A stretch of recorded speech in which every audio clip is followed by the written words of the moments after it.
What's up, everyone? Welcome to GameFace episode 142 on Sifted Games at Sifted.net. We are here to take you through the biggest and the best in video games for the week. Another great week of games. Matt, I think from here to the end of the year, at least till Thanksgiving-ish. Yeah, which is like the third week in November for people who aren't American. Yeah. Yeah, there's pretty much something big coming out almost every week until Smash Brothers at the beginning of December. Yep, we are in the sweet spot for video games, people. There's going to be at least one big game on GameFace every week for pretty much the rest of the year. It is awesome to have a great game to play every single week. I got done with Forza, now I'm on Assassin's Creed, and it's just every week it's just going to be one or two in some cases.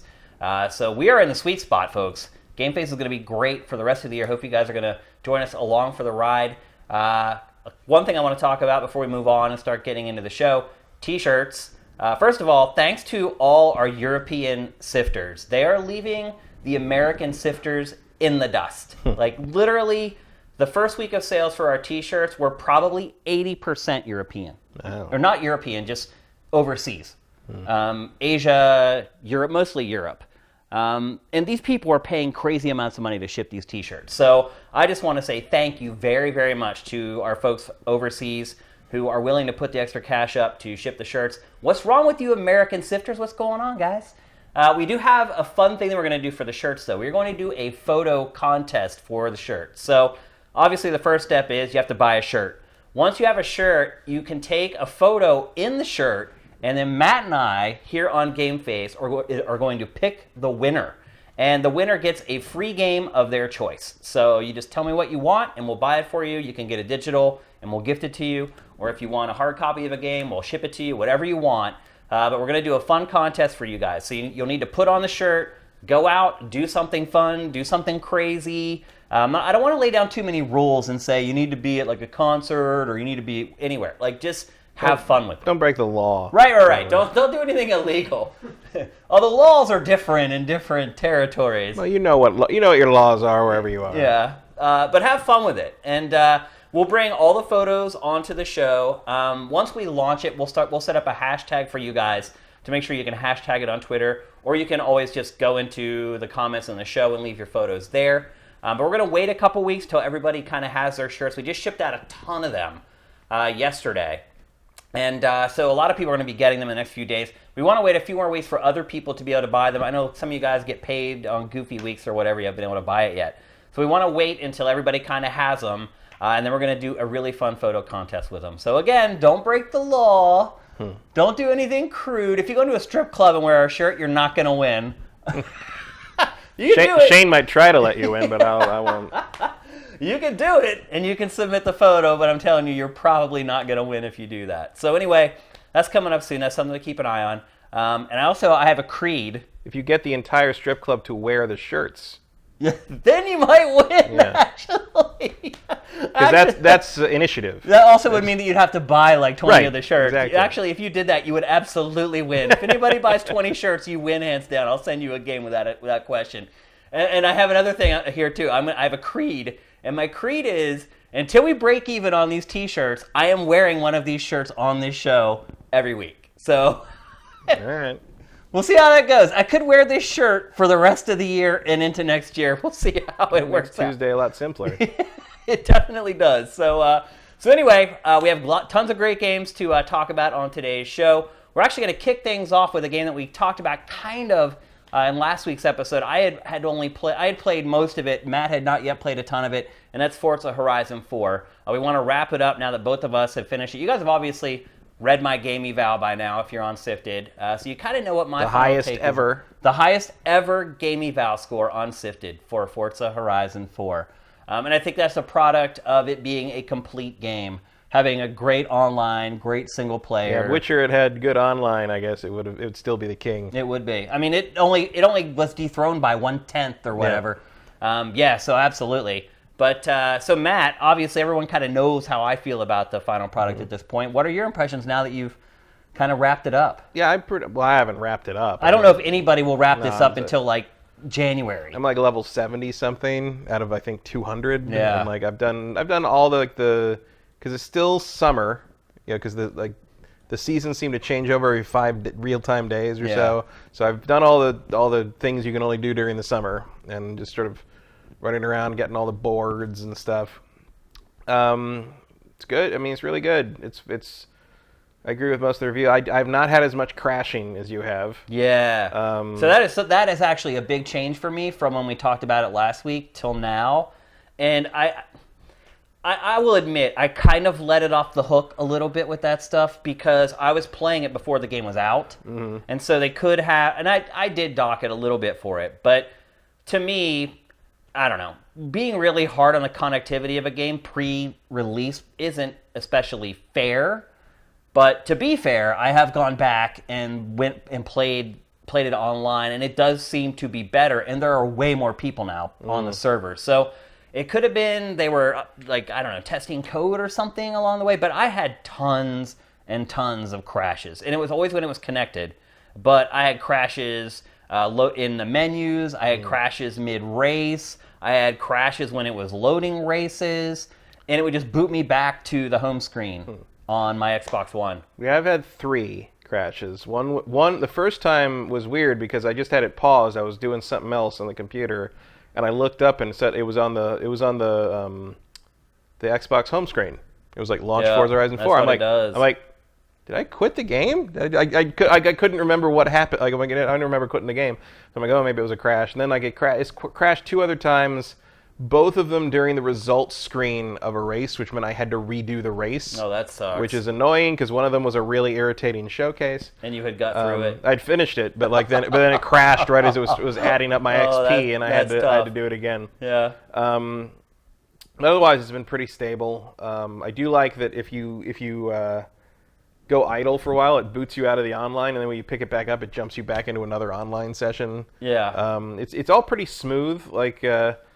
I think all the problems I had with crashing was due to the network. Yeah, it's. I mean, that's definitely going to be the thing that introduces instability. I know some people have been irritated that they can't do a private session, but like I don't find the fact that the other players can't hit you basically means it's a non-issue to me. Yeah. Like, I just ignore them for the most part. Sometimes people drive up and like honk and like like try to do like donuts in front of you and stuff, and I'm just like, no. But I've done some of the Forza-thon those stuff, are fun. and like all the co-op stuff is fun. Like it's a good way to get people. They've been trying for like 2 games to try to figure out a way to make people want to play together. Yeah. Aside from like just sort of co-op or competing with your friends, and I think the Forza-thon in this one like did it. Yeah, I think that's they hit the formula finally. So just so people know that maybe didn't watch last week or didn't read the game about, Forza-thons happen at the top of every hour. Mm-hmm. And you get an alert. It says, hey, Forza-thon's happening. Go here. An icon will pop up on the map, and you go there. Think of it like a public event in Destiny 2. Yeah. It's like that, but for cars. That's a great way to describe it. Yeah, and you show up, and so when I was playing it in the really early stages, when it was just the press, before people had got like early copies of it, like I couldn't even test a lot of that stuff. And when I did, it seemed like there were like 10 people on each server. And then as the week went on, like I showed up for like my 3rd Forza-thon, and there was like 50 cars there. Mm-hmm. And one thing I would say about the Forza-thon is it does not scale well. They need to adjust how it scales depending on how many people are competing. Mm. Because if you have a ton of people, literally, there were times where, and they're multi-stage. So the first stage may be, here's this jump. Between all of you, you need to reach X amount of distance on your jumps. And so you all take turns going off the jump, and it adds it all up and it accumulates it. And then you have to hit that total. Well, there were some times when I was playing with like 50 people where by the time you would get to where the jump is, they'd already finished it. Mm-hmm. And you're already racing on to the next point. And so I think that's something that they can tweak. But again, it's a tweak. It's just a number that they need to adjust to get it where it needs to be. I found that got a lot better once because you can buy different houses in the game. And I bought the one that lets you fast travel anywhere. Oh, that's nice. Because that is a huge pain in the butt in this game. Like, because you'll get a notification that says Forza-thon is happening, and you have 30 seconds to, like, get over here or whatever. Yeah. And sometimes I just wouldn't make it in time. But I did all the bonus boards to make fast travel free, and then I bought the house that lets you fast travel anywhere on any road on the map, and now I can just drop myself right into where the Forza-thon is every time. Oh, that's sweet. I didn't even know that there was a house that gave you that. Yeah, one of the houses, it's like in the middle, sort of the northeast middle of the map, and if you highlight it on the map, it says perk, free fast travel or fast travel anywhere. The houses are so damn expensive. Like once I had a couple of them, I was just like, I don't care. Like I just didn't get any more. I got my friend Miguel is sitting there. Texted me yesterday and is like, he's saving. She's like just grinding races to save up for the $10 million castle. And I'm like, isn't the castle $15 million? And he's like, no, it's $10 million. And like later he texts me, he's like, okay, we were talking about two different castles. Yeah. And I'm like, okay, castles. We're up to freaking here with them. Yeah. So there's a $10 million castle on the east coast of the map, and there's a $15 million Edinburgh castle. Edinburgh castle is $15 million. Oh, I saw that almost as soon as I started playing. I was like, well, how am I ever going to be able to afford that thing? Like, I don't know. Well, I have made, according to a little stat thing that pops up in the load screens, I have made 4.5 million credits just playing. Yeah, I mean, so I've made you'll way get more there. than that, but I would never take that much money and just spend it on. Well, you get so many super wheel spins for that, though. That's the temptation. It is, yeah. They're really good about putting you on the treadmill and filling this bar up and that bar up, and you get to spin a thing and you win a thing and you win a pair of shoes, and he's like they're very good about like dangling just enough carrots in front of you to like keep you playing. And it doesn't hurt that it's one of the best looking games I've ever played, and it's just fun. It's just fun to control, and like. I like one of the things that the previous games had that I thought was a bit of a weakness was you had the bonus boards where you smash these boards and they used to be you'd smash some of the boards were for fast travel, you got them all, the fast travel became free. Some of them were just XP, so you just leveled up by hitting the boards. And some of them were garage boards. So if you smashed all the boards, they gave you discount on parts and upgrading the cars. And if you smashed all the boards, upgrades for your car became free. Yeah. Now that's gone in this. You have to pay to upgrade the cars if you want to upgrade a car and like jump. And I think that's better. Because as soon as I would get the free upgrades, none of it mattered to me anymore. Like it all just felt like going through motions. Right. And now I have to think about which car I want to upgrade. I have to like decide, is this what I want to spend my money on this one? Is this going to be a good choice? Do I have a good tuning set up for that? Like the performance of the cars and making decisions about that has become more meaningful as a result of getting rid of the free upgrading, and I think that's a good move. I think that has caused me to put more thought into the tuning and also develop more of an attachment to the various cars. And the other thing they did with that I like a lot is instead of a general perk tree that they did in the last one, they had like perks for performance and they had perks for the festival. It was like two different trees. Well, the festival's like completely now it's completely Thank God. There's like one last game you were thing. Upgrading the festival. Right, you're still establishing new tents like 40 hours in the game. It's so absurd. But in this one, like all the perk upgrades are per car. Yeah. So you get to throw your points into whatever cars you like best. Each car has a different grid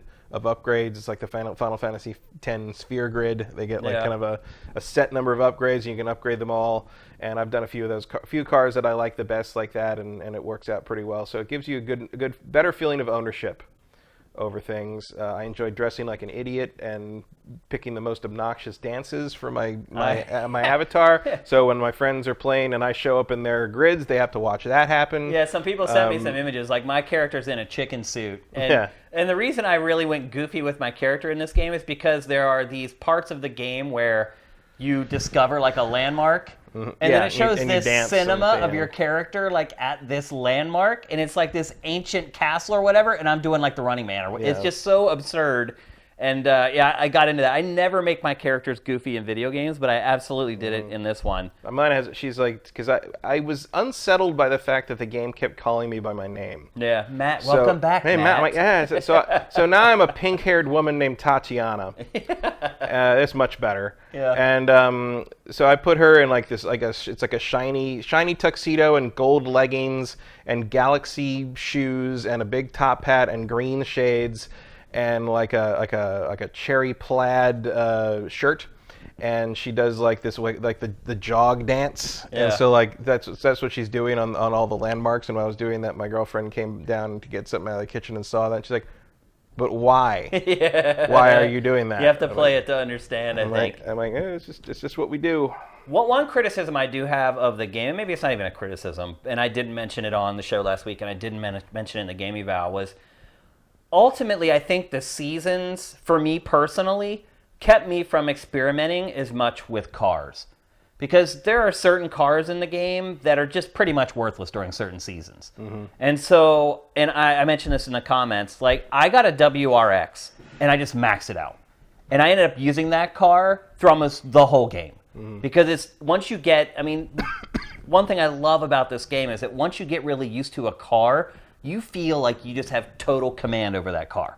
Like, literally, with my WRX all tricked out, boosted out to the extent, I can literally just power slide like in between two cars around turns. Like, I got so good with that car, and because it works on dirt, ice, wet, tarmac, like my WRX's top speed is like 208 miles an hour. It's like I found very little reason for working. I bought cars still, but I hardly ever drove them because it's like I would get in them and I'd be like, oh, I'm struggling to get first place. If I had my WRX, I would have finished like 10 seconds ahead of anybody else. And I just found myself constantly going back to that same car and using it over and over again. Yeah, well, I mean, I have my favorite cars, like 3 or 4 cars that I prefer to drive open world with and stuff. But like, you know, if you're doing like the seasonal events, like those all require a specific kind of car depending on the event.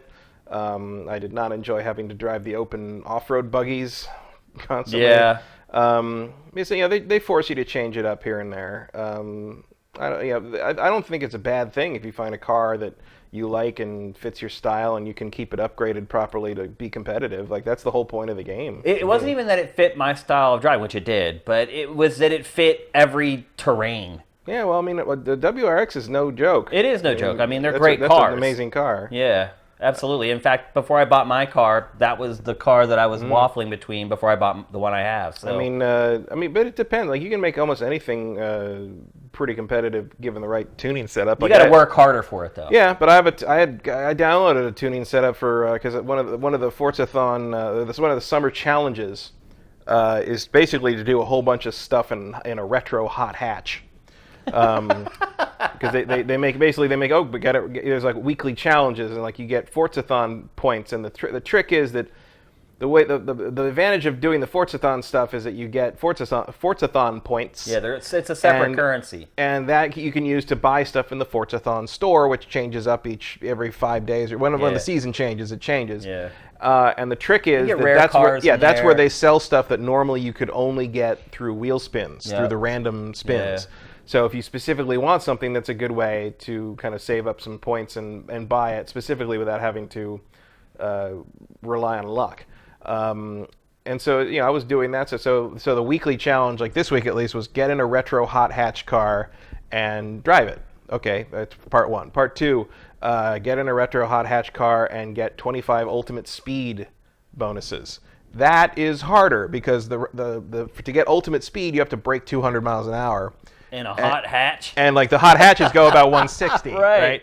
So I ended up downloading a tuning for a Volkswagen Golf that could take it to 210. Wow. And then I would not want to go 210 miles an hour in a Volkswagen Golf. I mean, it wasn't the smoothest move in the world. I mean, it was one of those things where like, I'm just going to floor it down the straightaway of freeway and rack up 3 or 4 ultimate speeds until I hit a curve, and I'm just going to fly off into oblivion. Yeah.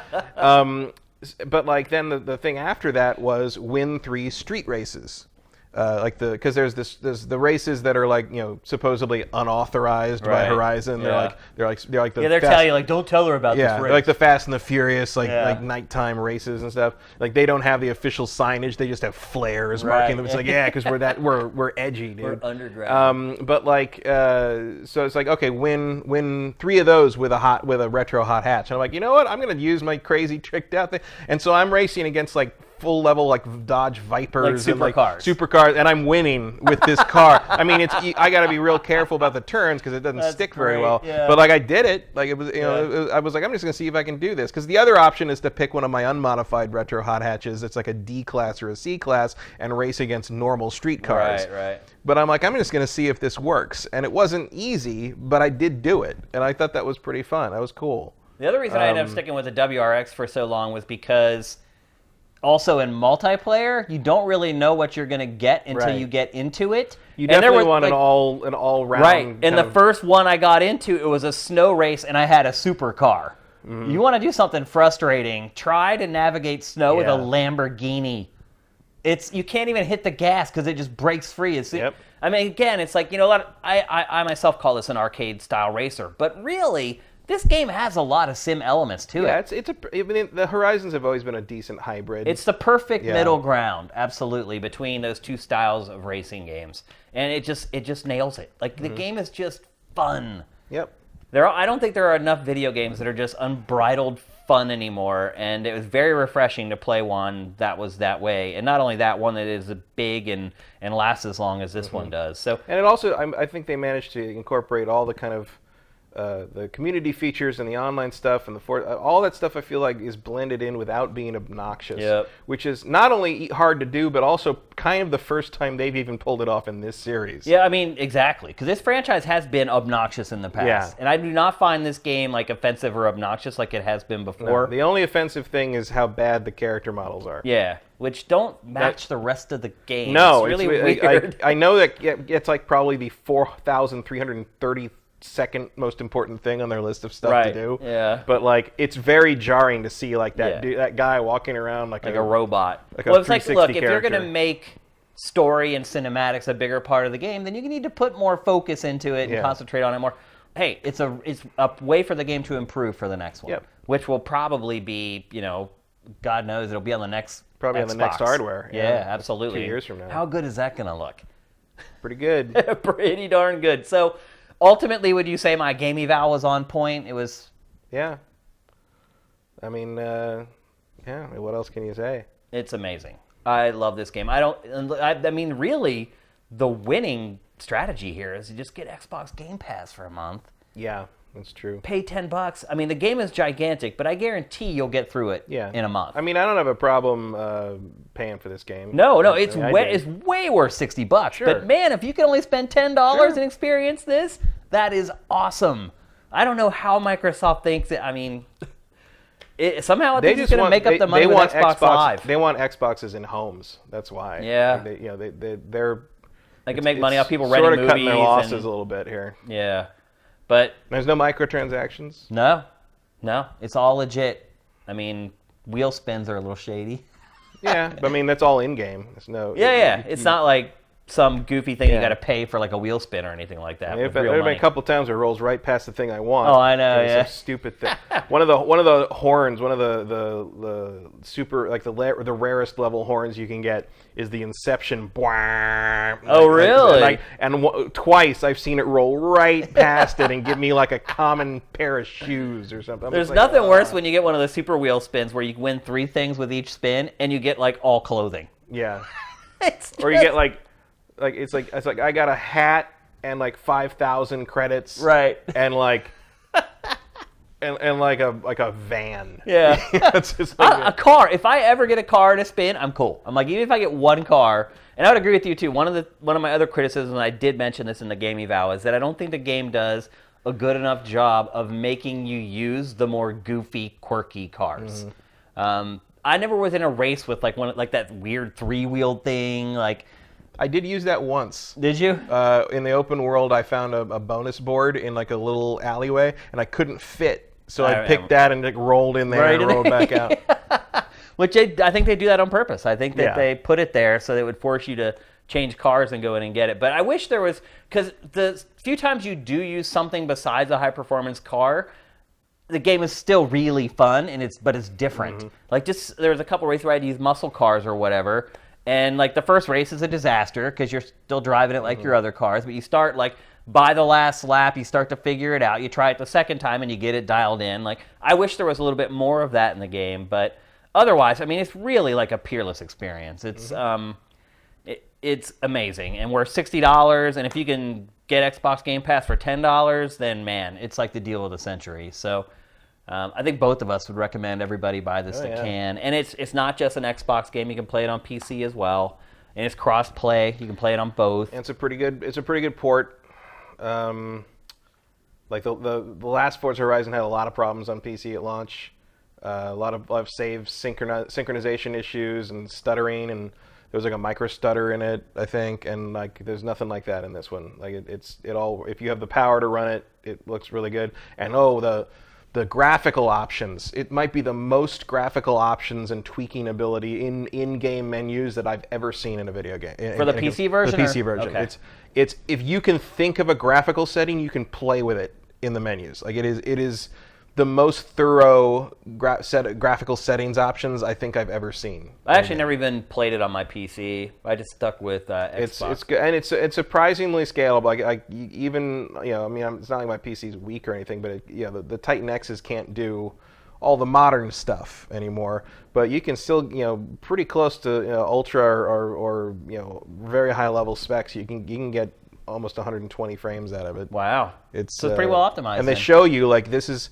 There's a layout thing that says like this is how many frames you're getting like this is how many frames you're getting from the GPU, from the CPU, this is how many frames test set, this is how many frames you'll get under load. I mean the telemetry you get out of this thing's graphical options is incredible. So well done there, Playground Games. Like people wanted people on the PC want like graphical settings and data, and this game gives it to you like in a way that you'd normally have to download a separate app for. Like it's really impressive. I mean, I'm just going to go out on a limb right now and say driving game of the year. I can't think of any other driving that's coming out before the end of the year. That's a table of one to some degree. In a lot of ways. Wait, GT Sport came out this year, didn't it? Or was that last year? I don't know. I don't either. It's forgettable. That's the problem. But you're right. There have been a lot of quirky, kind of innovative indie driving games this year. Mm-hmm. But this is the big dog, and it's gonna win Racing Game of the Year, I think. Yeah, it's not even really a contest. It's not even really a category anymore. That's why I said I'm going out on a limb. Does anyone even make? I mean, it's a moderately dead genre. I mentioned it in the Game Eval about how driving games have just kind of gone away, particularly games like this. For whatever reason, the Sims, they just keep shoveling them out, and they never sell very well, but games like this have just kind of gone away. It's really weird. You remember back when like Gran Turismo was a system seller? Yeah. PlayStation 2. It sold like 17 million. Is that right? I just pulled this out of my head, but I believe that the bundle for Gran Turismo for the PS2 sold 17 million units. Maybe. Somewhere in my brain, that figure. Man, I didn't even like Gran Turismo, but that's the bundle I bought. Yeah, to get my a lot PS2. of people did. Yeah, like, not anymore. Not so much. It didn't really change. No, well, also it took so long between. I think that's one of those. I mean, there's a lot of Forzas out there, and the sim side, motorsport is similar enough every time that I didn't feel the need to get 7. Yeah. Like because I never finished 6 to any great degree, and I'm just like, well, what do I need another racing sim that I'm never gonna, really make more than a dent in? But the Horizon games, I drive them into the ground. Like I play them until I just run out of stuff to do. Yep. Yeah. I played Forza Motorsport 7 for probably 10 hours, something like that. Yeah. It's just so dry and boring. I mean, it's gorgeous. Which is funny because it's like it's the not dry and boring one compared to Gran Turismo. Which that was like the big thing was Forza. Forza 3 and 4 were big in comparison to the GTs because like Forza 3 and 4 really kind of captured the whole like love of cars and love. They had the Top Gear guys doing like narration and like it just they presented it more as like a car fantasy. Yeah. Whereas like Gran Turismo was just like here is a menu. Yeah. Here is a white menu. That steering wheel sure does look accurate. Look at your car. Here's your photo mode. Remember photo mode was like this big deal? Yeah. At E3, they had like these printers in the booth. The developer in Tokyo slept under his desk for 4 weeks to make this Honda. It's like there's a lot of effort and time, but like there's more heart in the Forza games. Oh, absolutely. Not even close. So there you go. Driving Game of the Year, Forza Horizon 4. Let's move on. We're going to talk next about Soulcalibur VI. Some of you may not have realized this, although if you're a sifter and you're unsifted, you probably you did. We did. Well, you told me about it. You texted me about it. That's the only reason I even knew about it. Yeah. So there was a demo for Soulcalibur VI supposed to be up on PS4 and Xbox One over the weekend. I could never find the PS4 version of the demo. Never could find it. I don't know where they had it hidden. So I ended up playing the Xbox One version of Soulcalibur VI. And just to preface this discussion, I'm a big Soulcalibur fan. I've been playing it before it was ever on the Dreamcast. I played it in the arcades, played Soul Edge. I've spent tons of money playing Soul Edge in the arcade. I've loved this franchise for a really, really long time.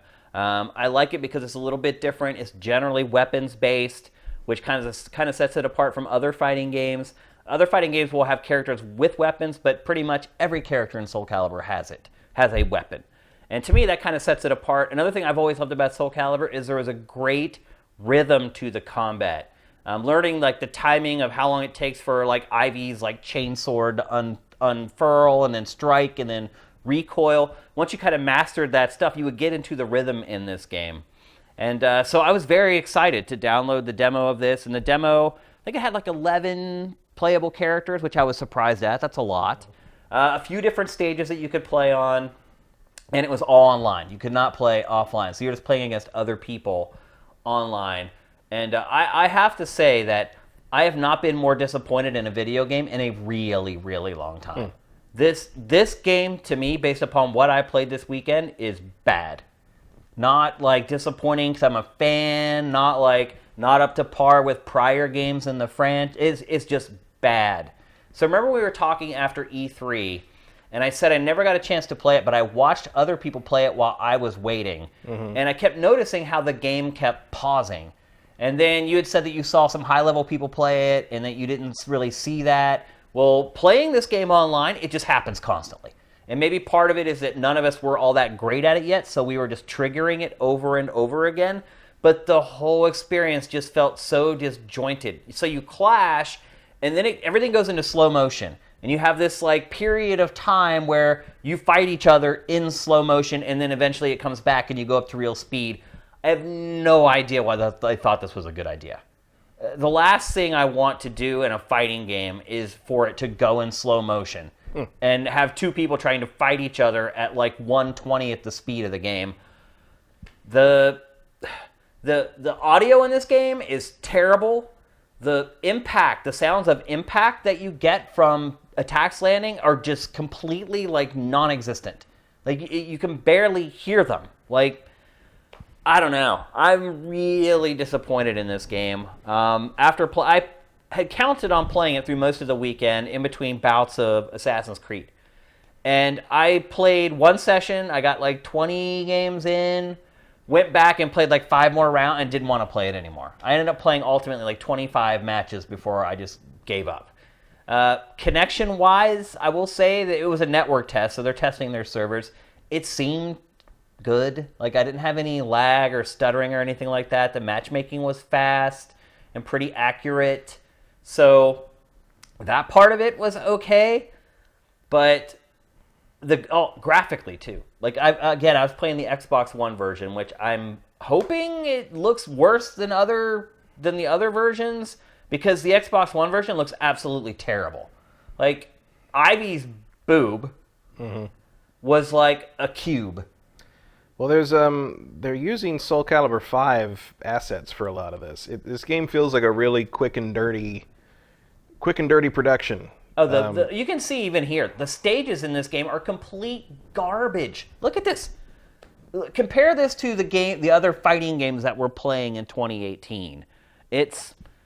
Everything was got depth of field. That's about all you can pixelated. say. The textures were blurry. There was like aliasing in the game. The Xbox One version of this game just looked bad.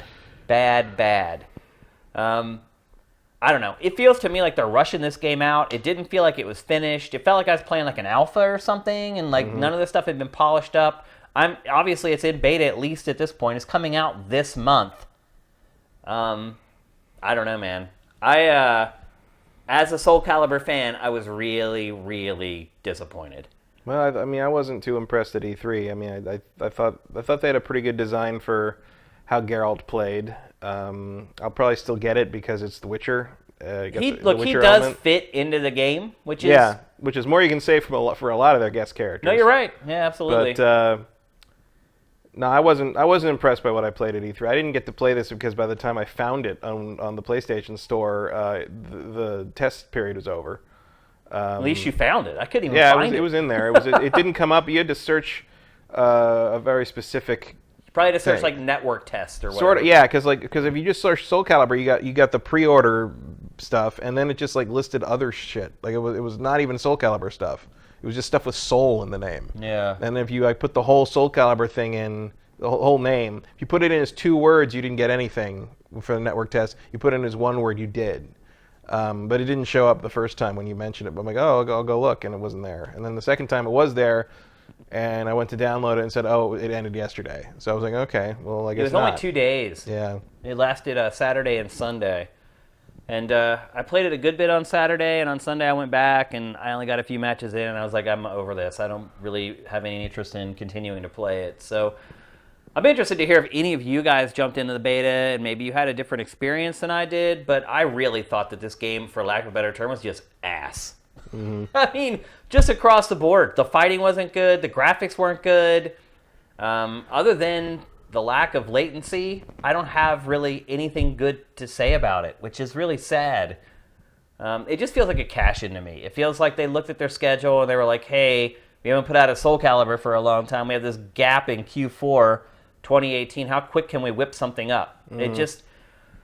I don't see any reason to buy this game if you already have a Soulcalibur game. Maybe that's the best way to put it. There's no, I mean, other than the new feature that I hate, what you're seeing right now is like the slowing down mechanic. I just found very little reason that this game should exist. It's like, if you're not going to improve a franchise, then don't make another one.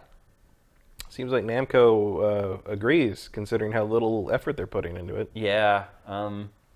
I don't know. I'm really disappointed. And this 3 weeks away from release, it's not like they can pull it up by its bootstraps and get it where it needs to go. So, I don't know, folks. We could be seeing the death of Soulcalibur. That's what we could be seeing. Yeah, they'll go dormant for a while and maybe come back in 4 or 5 years. Like a long break. Yeah. When people will get over the stench of or when they're ready to actually, make some new models and make some modern assets. Maybe next gen we'll get something worthwhile. Yeah, I don't know if you guys have watched Dossier, the games of October. A great month, and if you haven't watched it, you should watch it. It's going to be a great month of video games. But if you watch that and you were saying to yourself, man, so many great games this month, how am I going to figure out how to spend my money? Scratch this game off your list. Because I guarantee that by the end of the year, you'll be able to buy this game for $30. Guaranteed. So if you're a diehard Soulcalibur fan, you're like, well, I'm not going to not buy it. I'm going to buy this because I feel like I should or I want to. Wait for the price to drop. Because another thing I'll tell you. This seems like a pretty likely Black Friday sale candidate. Yep. And the other, because the retailers are going to order a ton of it. Yeah. They're going to order a bunch of them. They're going to be like, it's Soulcalibur, it always sells. And then the reviews are going to come out, and it's going to tank, and they're going to have all these copies to offload, and you're going to win because of that. So this is what that Target buy 2 get 1 free sale is for. Yeah. Or the old Toys R Us sales. Rest in peace. Yeah. Well, there was a thing today that the investors on the Toys R Us brand are bringing it back somehow. They canceled their auction to sell off all their IP and asset stuff. Really? So they're saying no, we got a plan to maneuver around this and bring it back in some form. That's a lot of debt to somehow pay off. Well, we'll see. Yeah, I mean that's what really killed them. They got so far in debt that the interest on the debt was more than what they were generating. Well, no, what happened was, there's a lot of misinformation around this. What happened was they were saddled with that debt by Bain Capital and the other companies that bought them in the early 2000s, because it's called a leveraged buyout, where they basically they drove the purchase down. I think it was $8 billion into debt, and then they pile that on the company, and Bain Capital, Mitt Romney's company, and a bunch of other guys all come away getting their money, and then the company is left to flounder. It's the exact same thing, by the way, the exact same people did to KB Toys at the end of the 90s. So they learned that, and they're like, can we do that again? Oh, it happens all. It's called vulture capitalism. Really? It should probably be illegal. Yeah. And so what happened was, for a while, Toys R Us had 15% of the retail brick and mortar toy market, and they were the #1 online toy retailer by far. Like Amazon doesn't compete. Amazon doesn't compete. Amazon's awful at toys. As someone who collects them, it's impossible. Somebody who tries to buy them for his nieces and nephews at the holidays, you're absolutely right. They're terrible. I end up going to stores, brick and mortar stores, to get their toys. So Toys R Us was doing pretty much as well as they could be expected. They had actually paid down the debt from $8 billion to $5 billion by the time this all came. But what happened was interest rates went up. Right. because of the economy so great. Yeah. And as soon as that went up, their payments on the monthly they couldn't keep up anymore. Yeah. And that's what happened. I was saying. Right. Is it like eventually the people like to paint it as like, oh, Toys R Us couldn't survive in a modern world, or Toys R Us couldn't readjust to like. It's like no, they were doing fine. They were doing as well as they could possibly do, and under almost any other financial situation would have been doing great. Yeah. But they were saddled with this crazy amount of debt from this terrible practice they fell victim to.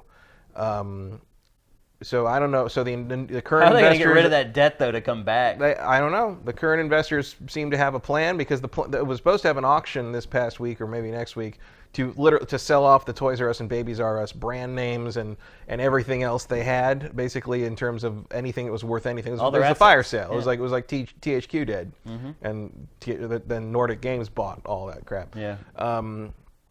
But they canceled that, saying that apparently the licensor has a new idea. Wow, that's good news. Nobody knows what that is. It might just end up being kind of like a brand, like a storefront brand that goes in other stores. Like maybe the toy section of Walmart is now branded Toys R Us, or Best Buy, like that, or something that kind of thing. Like that, yeah. Or anyone, because or even like smaller places, like they might be talking to GameStop. They already do that at Best Buy. GameStop's basically alive. Mini stores inside Best Buys now. That's a common thing now. You see that at Walmart pretty often, which is why I mentioned them. But like GameStop, they're basically being kept afloat by toy sales. Yeah, they are. And swag. Making some kind of deal with that would not be a completely crazy idea right now. GameStop right now is skating on thin ice, people. You're talking about you want to talk about survival. Yeah. They're not even in debt. I know. But in 2 years they will be, I guarantee it. Yeah. If they keep going the way they're going. They've been trying to. There will be a reckoning this coming new generation. Yeah. With them. I think they're either going to be able to reinvent their business model or they're going to go away. Or if you watch the new Pactor Factor, what he talks about how, the way streaming is going to work, you're going to be able to just like load up a Fire Stick or whatever. It's like, that will crush GameStop. I mean, the profit margins on hardware aren't great, but what it does is it acts as a Trojan horse to get people in your stores to buy games while they're in there, or to buy all that stupid swag that they have. And I mean, they're kind of turning into like a Spencer's or like a Hot Topic in a lot of ways. They're like a boutique special interests place for the topic they used to sell. It's like they don't even sell the product anymore. They sell products about the product. Yep. It's going to be interesting to see what happens there. Yep. So anyway, back to it. Soulcalibur VI, I did not enjoy it. I hope maybe some of you guys did. I'd love to hear some positive stories. I'd love for you to tell me why I'm wrong, because you played it and maybe I missed something. That'd be great. But based upon what I played of it this weekend, stay far away. I didn't play the network test, obviously, but what you're saying pretty much lines up with what I played at E3. So yeah. So there you go. Let's move on. We're going to talk next about a game that you're not supposed to know about. Do you know about it, Matt? Did you see the news? Well, I saw the video. Oh, okay. I texted some people late last night. I got some Harry Potter fans that needed to know about that, and they woke up very excited. Did they?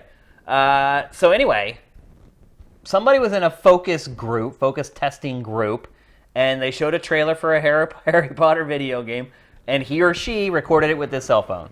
And it actually broke last night, like overnight. Was it late? Last night. It was like 11 our time or so, around there. And you're seeing it right now. You will not be able to find this video on YouTube because Warner Brothers has issued takedowns for this video. So to hook up you guys today, we put it up in our player because I knew if we uploaded it to YouTube that it would just get taken down. So we actually put it in our player for you guys today. And if you're watching the show and you want to see it later on, you can go to Sifted and you can check it out. But here we are showing it on GameFace, which probably means that this show will probably get flagged by Warner Brothers whenever it goes up on YouTube. But it is an open-world action RPG set in the Harry Potter universe. Initial word is PC, PS4, Xbox One, and Switch, which I don't know about that. Even based on this, I don't know that this is going to... The Switch can pull this off. You scale it enough and drop the res enough, you probably get it to work somehow. Maybe. I don't know. It seems beyond the pale of the Nintendo or maybe Switch. there's Wii style. Maybe there's a specifically made for Switch version that's Or they do a cloud version like they did with RE7 and Assassin's Creed. I think we have no evidence that could work outside of Japan at this point. Yeah, no, you're right. But I could see them doing like a Wii version, like a stripped down version of it for the Switch, because it'd be pretty stupid to leave the Switch out of a Harry Potter release. Absolutely would be. I mean, that is the audience. It's a huge audience of children and family oriented. Like you don't want to leave that off the Switch. So I'm sure they'll come up with something. Even if they got to drop the settings down to potato quality and throw it on the Switch and call it a day. So Matt, what do you think of this game now that we've got kind of a look at it? Obviously, that video quality is not great, but you can pretty much see what the game is about. You can see the characters or the lack thereof. How do you feel about the fact that it doesn't have like a lot of the biggest characters in it? Fine. I mean, this. I don't even see Harry Potter in this trailer. Do you? This is before that. It's like a prequel. Yeah, this is set in the Fantastic Beasts era around there, I think. Judging by the suit styles, anyway. I think that's fine. First, I mean, because basically it's you got to focus on the current thing, which is the Fantastic Beasts series. There's going to be 4 more damn movies of that thing. So, I have not enjoyed those films. It's not for us. This game and the extension of the franchise is for the people who remember. If you were 10 years old when Harry Potter started, you're 30 now. Yeah. So like, true. This is for them. And this is really the game. This is the game that they should have made years ago. A long time ago. It's an open world action RPG. You're a student that goes to Hogwarts. You get to pick you pick your house and you pick what kind of wizard you become and do all this. I mean, it looks great to me. I mean, I love even with the cell phone video, you can tell the game looks great. Yeah, you can tell there's some real stuff going on. There was rumors early on last night of it being Rocksteady. Which turned out to be not. Now people are saying it's Avalanche. Yeah. Which, hey, that's fine. Yeah, they do good stuff. I have no problem with that at all. I mean, Rocksteady would have been like mind blowing though. Yeah, and I know Rocksteady is too busy on that Suicide Squad thing. Trust me. It has to be what they're doing. It's You're making a prediction here, Kyle? I've said this before. But I think you said it to me off camera. I don't think you've ever said it on GameFace. I've definitely said it on game. Because when we talk about what's Rocksteady working on, and everyone thinks it's a Superman game, I think it's Suicide Squad. Because when they would have started working on it at the time, the only successful DCEU movie was Suicide Squad. Yeah, it's true. That's a good point. The only thing they've got left to cash in on is the popularity of Harley Quinn.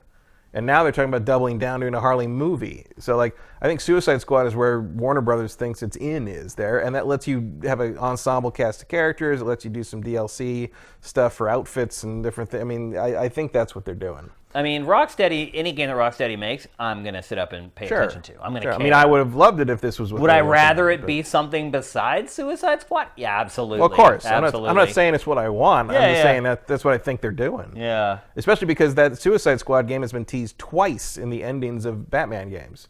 It was teased at the end of Batman Arkham Origins, and it was teased at the end of Blackgate, the Vita game. They recruit Deathstroke or whatever at the end of Origins, and they recruit 2 other characters who I can't even frickin' remember because I don't care about that property at all. At the end of Blackgate, like they pull in 2 people, 2 of the villains at the end of Blackgate, and it's like, yo, you're gonna be on this thing, and they've just teased it enough that clearly they were hot to do it somehow. So maybe Rocksteady ended up with it because everybody else who was making stuff seems to have gone off and done other things. Yeah. So I would have been happy if that was them, but Avalanche is a quality choice as well.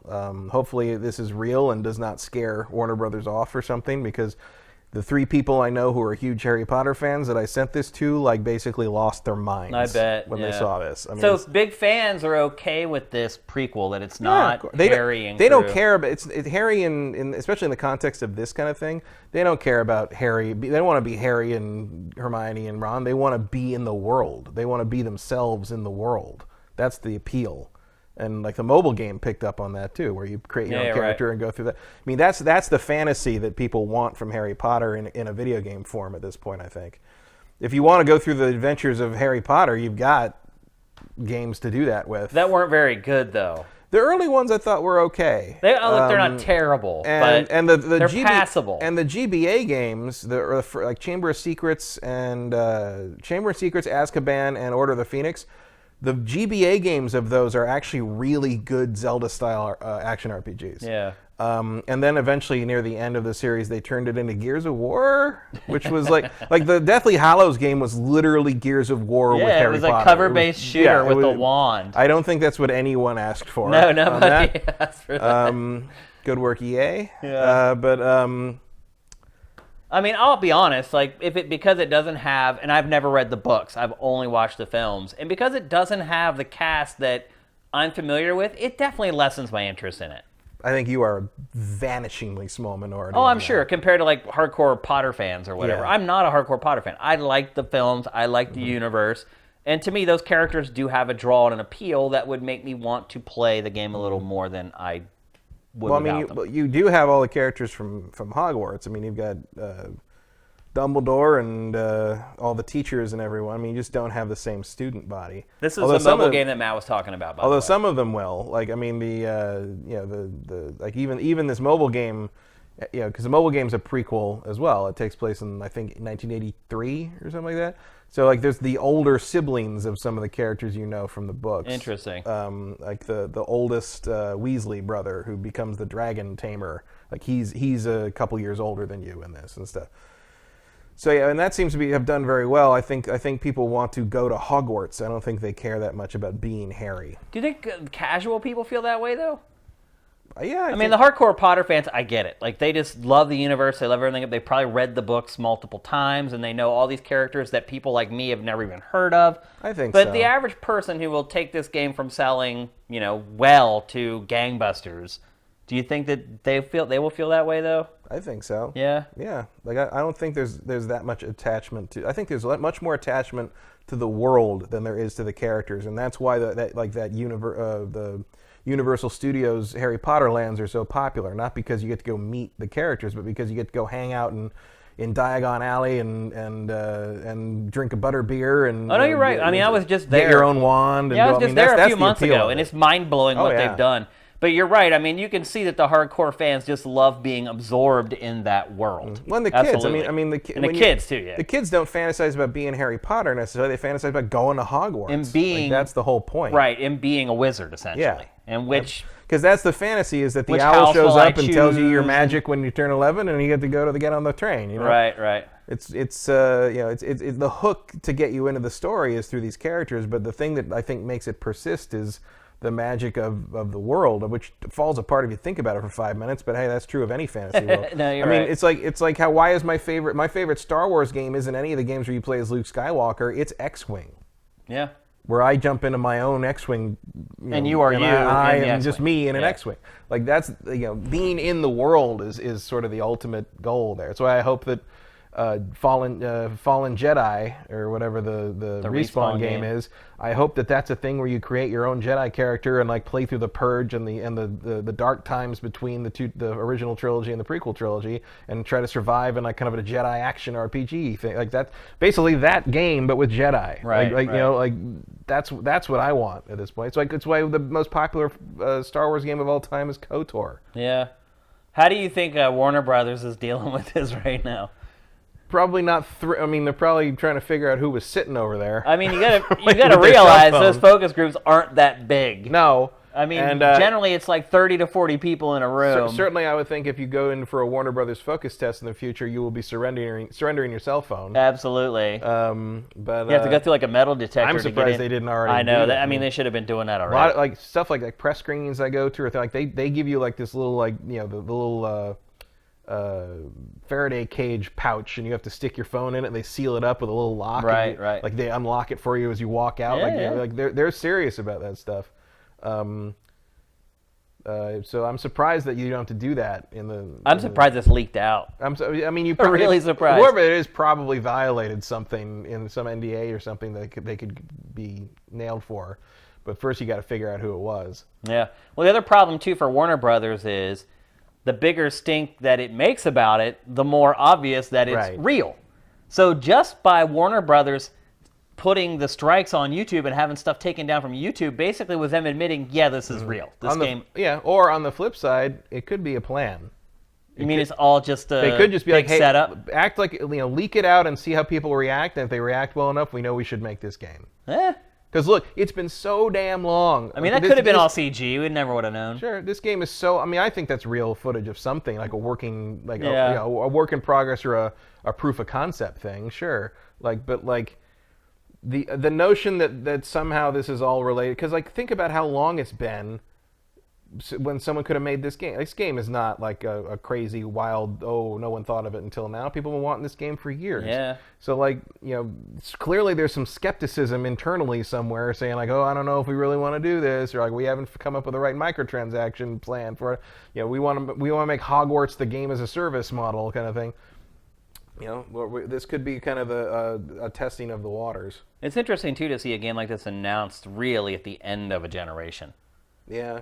But the way generations work now, I mean, it'll probably play on... Be compatible for it'll work on both anyway. So I guess it doesn't really matter anymore. The way things are working now, it's like you're basically just buying a PC. So yeah. I mean, look, and you could be working off kind of the success of the mobile game. In a sense, if you want to really make this kind of thing a platform, what you do is you release it and it's year one. And it's a full-fledged game, but it's year one. Right. And if you want to keep playing, you don't buy part 2 separately. You buy the expansion pack that puts year 1 into your Hogwarts game. Dude, people would year suck 2 this game up for year and that gives after you, year. And that's 7 years. That's automatically 7 years of expansion. That's a whole generation and more. It is. If you do one per year. Absolutely, yeah. You're welcome, Warner Brothers. I'm sure they've already thought of it. Then why isn't it here? Well, it is coming, apparently. Should have been here years ago. No, I agree. I mean, there's no reason. If you hold that IP, have you been sitting on that IP and just making mobile games? Making mobile games and Lego shit. Yeah, what the hell? You need to hire us. Part of it is because Harry Potter sort of went dormant a little bit for a while until Fantastic Beasts Rowling is very active right now in fleshing out the universe further. So maybe part of it is that if you wanted to do this as a prequel, you can't really set it during the events of the Harry Potter books, because then you're stuck with the fact that the only interesting things happening are things your character can't be part of. Right. So you got to put it somewhere else. What happens has to happen. Right. Yeah. So you got to put it somewhere else, and you can either put it now because the Harry Potter books take place in the 90s, in the early 90s. Mm-hmm.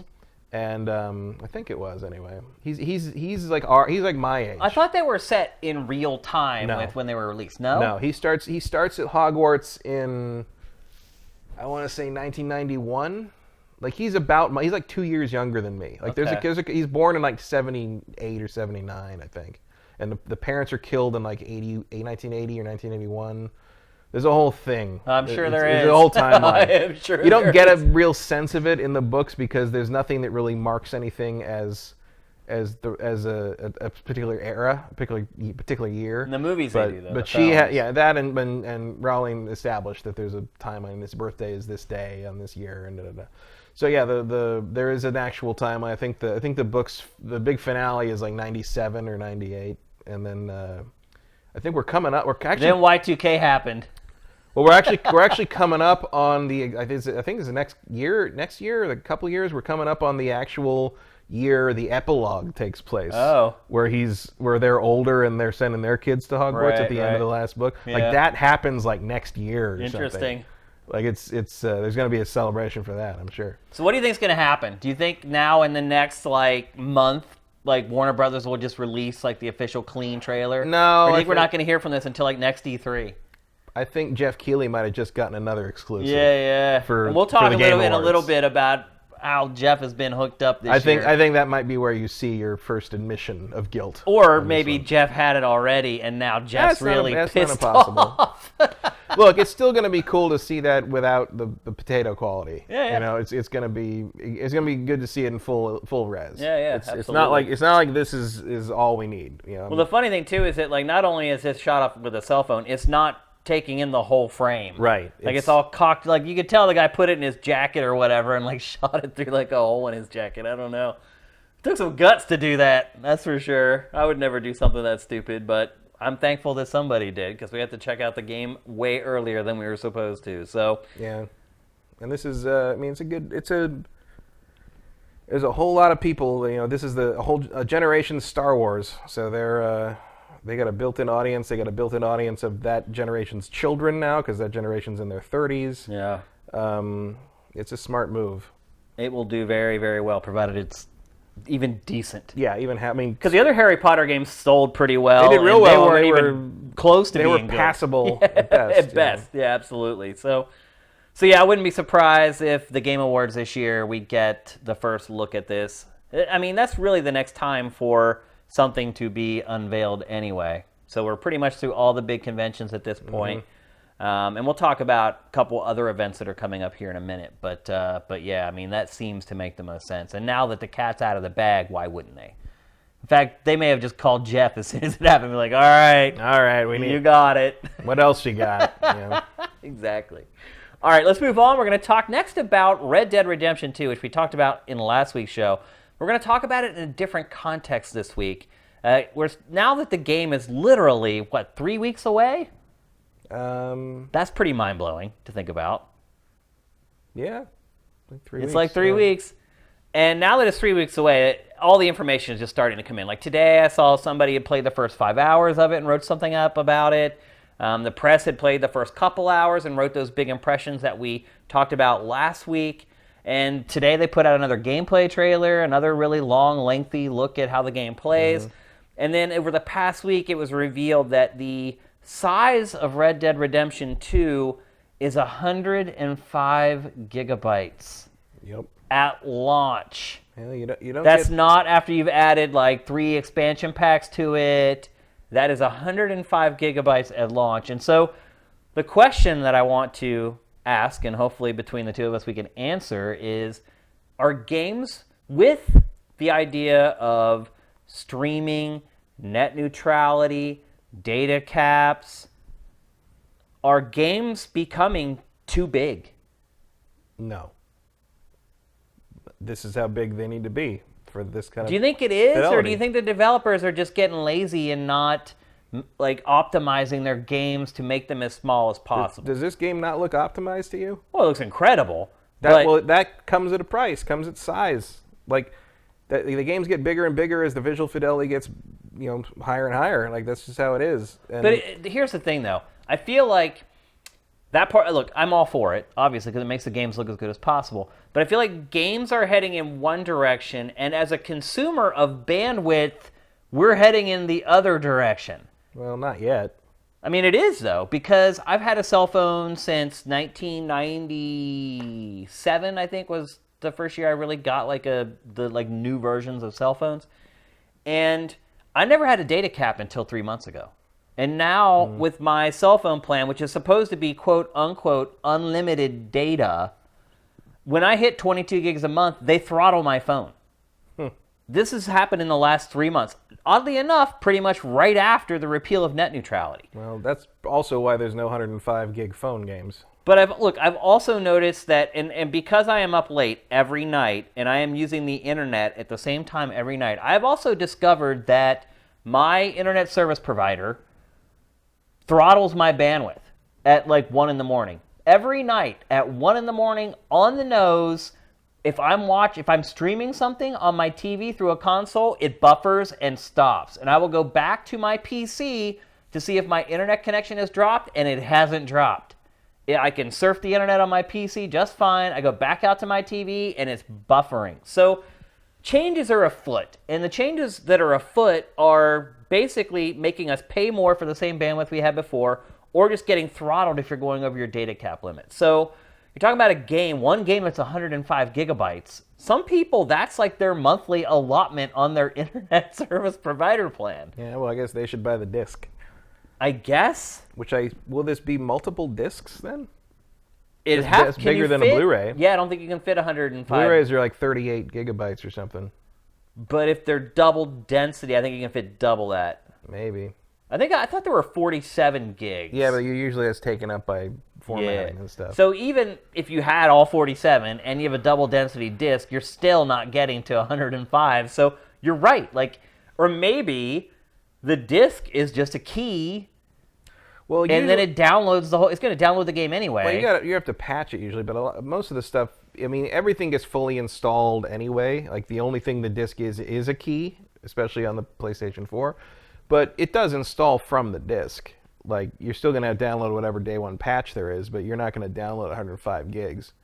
I don't know. I haven't had that problem, any of those big bandwidth problems with my internet provider. It doesn't, it runs very fast, very fine. So it's not a big deal to me, but that's just how it works. Like, I remember back when my friend got Dark Forces and we installed it on his PC, it was 50 megabytes, and we thought, like, why would anything ever need to be bigger than that? Like, what a huge game! It was like half his hard drive it took up. It's just how it goes. And like, if it becomes a problem for the consumers and they can't handle that, then the game developers will, shift focus or shift strategy on that. But for now, it doesn't seem to be an issue. Like, there's plenty of games that are that big. Not on consoles. Well, Halo 5, Gears of War 4. On PC, they were that size. No, they're that big on a console. I looked at my Gears of War 4 save. It's 115 gigs. Really? Halo 5 is only on Xbox. It's 100-something gigs. Oh, right. No, it is. It's 110, Halo 5. Call of Duty World War II, before I deleted it because I said I was never going to play it again, it was like 90 gigs. No, it's over 100 now, too. Is it over 100? Because that was a while ago, so I'm sure it's got another expansion. And it is a little different that, like, okay, if your game, Gears of War 4 is over that after, like, a year or 2 years of expansion stuff. Right. It wasn't that big. This is day one. But I don't care. Like, I don't care. Like, it's fine. It's like, I will download it, and just be aware that you can preload this stuff, so you're not waiting all overnight when you should be playing it. Preloading is very, very handy. It's just, that's how big they are now. And they're not all like that, but something like this crazy ambitious game from Rockstar. It's got this like insane texture detail and 4K action. I mean, that's what it is. It's realistic. The 4K textures that are, because you're dealing with, it's exponentially bigger than a 1080p set. And like, finally, these are textures that are going to take advantage of that resolution, not just scale up. So it's how it should be if you want to take advantage of the tech you're leveraging. Realistic horse testicles do not come cheap. It's just like, I still have the base PS4. It's got 500 gigs. And actually, it's like I can fit 4 games on my hard drive. Well, I wonder if you will even have to download that, because that might be like with an HD texture pack or something, kind of a 4K pack or something. Because sometimes they do that. Interesting. I wonder if they would do that, like detect what console you have. Rockstar's enough of a dick that they might not do that. But like, I've seen, there's been a lot of things a lot of games I've had where like you can download this extra like 30 gig texture pack if you want to run it at that resolution. Oh, you can choose if you want that to. happens sometimes. Okay. Yeah. So that's a thing they might do. But obviously nobody knows. But that sounds like that's the maximum install is 105 gigabytes. Now, PC games have been this big for a while, but it's not as a big deal for me for PC because my PC always has a gigantic hard drive. It's not that common, really. Some of the like the long-running like MMOs sometimes will be that big, but I don't run into 100+ gig games on my PC very often. It's still fairly rare, but they've been creeping up to the 60, 70, 80 range semi-regularly, and by mid next generation, I expect 100 gigs will be pretty much the standard. Okay, so with that in mind, how big do you think the hard drives are going to be on the next gen consoles? Probably about the same.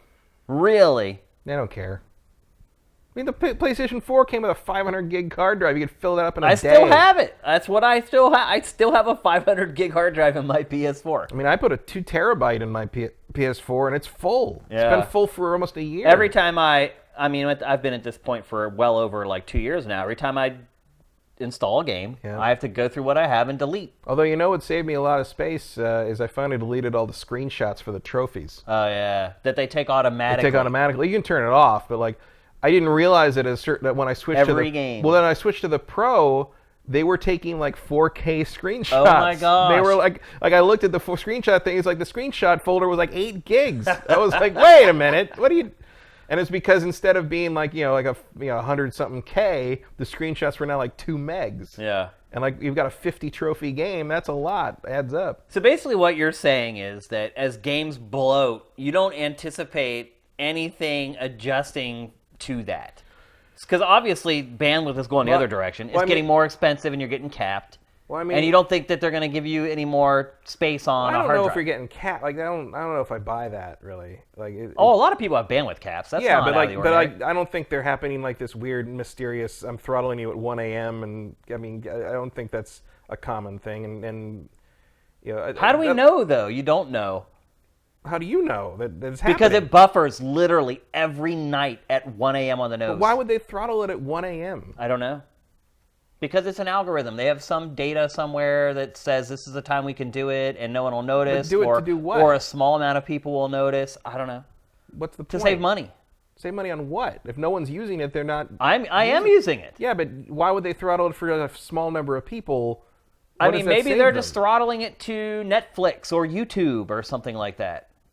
Because that's generally what I'm using at that time of night. At 1 in the morning? Yeah. But why wouldn't they do that during prime time and force people to pay for it? It doesn't matter when they do it. As long as they're throttling it when you're using that service. It doesn't matter when. Its bandwidth is always bandwidth no matter what time of day or night it is. Yeah, but if you're throttling it like when hardly anyone's using it, you're not really saving anything. You're still saving the money from me. Yeah, that's not enough to warrant doing that. Well, actually, think about it, though. They're like, well, we can screw the people, the small amount of people who are up late at night. All the other people who went to bed at 10 o'clock will never notice. That actually would be a pretty smart strategy to save money on bandwidth. But if you're nickel and diming it to that degree, then you're in bigger trouble than having to worry about throttling the 5. You don't think that they're nickeling and diming the ISPs? Yeah, but like that's not a economy of scale. But all they have to do is just set it sense. up. They don't have to do anything. But it would be much simpler to just like throttle it like a tiny bit during prime time, and then you save that money and more, and no one ever. Well, they're probably doing that too. It seems a little paranoid. That the idea that they're targeting specific people. No, I said that to myself. 1 in the morning. I said that to myself the first like 25 times it happened. Believe me, this isn't like it happened twice and I'm like, oh my god, I'm getting throttled at 1 a.m. Like this has happened every night for months and months and months, right on time. Literally, I can be watching YouTube or Netflix, and all of a sudden it'll stop playing. You get the circles, and I look at the clock, 1 a.m. every time. You sure it's not just somebody in your building like streaming high-res porn? Right at 1 a.m. every time. 1 a.m. It's time to stream the 4K porn. So you don't foresee any problems with this. The games can just keep getting as big as they want to, and it doesn't matter. Pretty much. I mean, there's no line. What are you going to do? Not play Red Dead Redemption? Like, that's the option here. Like, don't play it because you don't want to download it. Well, Red Dead Redemption, yeah, I'm going to play it. But not every game is Red Dead Redemption 2. Well, look, if Dynasty Warriors Gundam 4 is 150 gigs, I might think about it twice. I don't know. But so far, it's been like big games that are basically bulletproof. Like, no one's going to forgo... I mean, if you're interested in it, no one's going to forgo Halo 5 or Gears of War 4 or But this Red is Dead different Redemption 2. because those because are of that. Generally games that get to this size are like a year old, and they have had 3 expansion packs and like 40 patches. This is day one. Oh well, I don't know. It's storage. Storage is cheap. Like the bandwidth thing is an issue, but like it's not that big of an issue. I figure it would be a bigger issue if you have a slow connection rather than a bandwidth cap. I mean, if you have bandwidth cap, you're kind of screwed right now anyway because everything's streaming. Yeah. I mean, there'll be a reckoning on that eventually, and California will probably pass its own laws to prevent that from happening. Which just did pass hardcore net neutrality laws, and because now so much it's of getting that sued by the federal government. Yeah, because that makes sense. The federal government's totally out to help us. What happened to states' rights? Oh, that only applies when you're doing what they want. I thought that was a big platform for the GOP, states' rights. And not in California. Just let the states do what they want. Not in California. Not if you're California, though. No, we're different somehow. Yeah, I don't get that. But a lot of the companies that have to make those decisions are based out here, so that would impact everything positively for the whole country. Right. But like I don't think up in the gigabytes size of a video game download by 30 gigs is really going to break the industry. I probably would never have even noticed if it wasn't like kind of a thing I saw. I was like, wow, that's pretty big. That's a big install. Think about somebody though who is on DSL, how long it will take. If you're on DSL in 2018, I don't know what to tell. I mean, maybe you're somewhere where you don't have a choice, but like that's the way it is. In for a lot that of case, people. you're probably buying it on disc, which is at least you're only gonna have to download a few gigs for a day one patch or something. Well, it depends what I saw in the they comments do. somebody said that a double layered Blu-ray is 50 gigs. That's what I thought. I thought it was closer to something. Yeah. So it could be a 2 game, a 2-disc game. I mean, I don't think we know. Have we ever had a 2-disc Blu-ray game? I feel like there has been, but I can't remember what it was. There have been plenty of 2 DVDs. Honestly, I get stuff digitally all the time now, so I don't see discs much anymore. Yeah, I still buy everything on disc. I know I'm old school. I don't have the. I'm too lazy to get up and switch the disc every time I want to play something else. Yeah. Because if I have to do that, chances are I'm just not going to play it. So one of the reasons I buy a lot of stuff digitally is because I know that way I'll actually load it up. And certainly something like Destiny 2, like I would never buy a disc of that because you can't do anything with it. Yeah. Like there's no reason to own a disc. It's just a key. That's all it is. Well, because like once you don't need if you buy it digitally. Right. And if you whenever it shuts down, now your disc. Congratulations, you have a coaster. Yeah. Yeah. No, you're right. One way or the other, we both got nothing in the end for our money. No, you're right. That's the drawback of games as a service. But at least I have a coaster now. Yeah. Whereas I just have to delete data off my hard drive and I never see it again. So you're saying no big deal? Not to me. I mean, I feel like, if you were dealing with like maybe a Switch game, it would be different because now you're basically strong-arming people into buying an SD card and like there's no. Yeah, I mean, think about that. You couldn't install. I mean, but there would never be a Switch game that big because it can't run something at that resolution. Right. You'd have to have a really big map for that. Think about that. Like, you can't even have a game like that on Switch. Well, no, you couldn't have a game like that on Switch anyway because it can't run it. Right. So, but you'll never have a game that big on Switch because it's never going to need textures that It's never going to have 4K textures, Yeah. And that is what sucks up most of this. But it's like in this case, it's just like, well, I mean, most people, maybe somebody's going to have to delete last year's Call of Duty to make room for it or something, but that's about it. The only thing I would say that would need to be done is maybe I might want to message out very clearly that this is a large install, so if you want to play it when it goes live, opening day, you should probably preload. Yeah. Disc, because I mean that's not an option if you have a disc, but like if you are on DSL, you might want to set that thing down. If you got a digital copy, you might want to start setting that thing downloading 2 days ahead of time. Like 2 weeks ahead of time. DSL's so slow. All right, so there you go. We just wanted to discuss it. It's kind of one of the bigger topics from the week.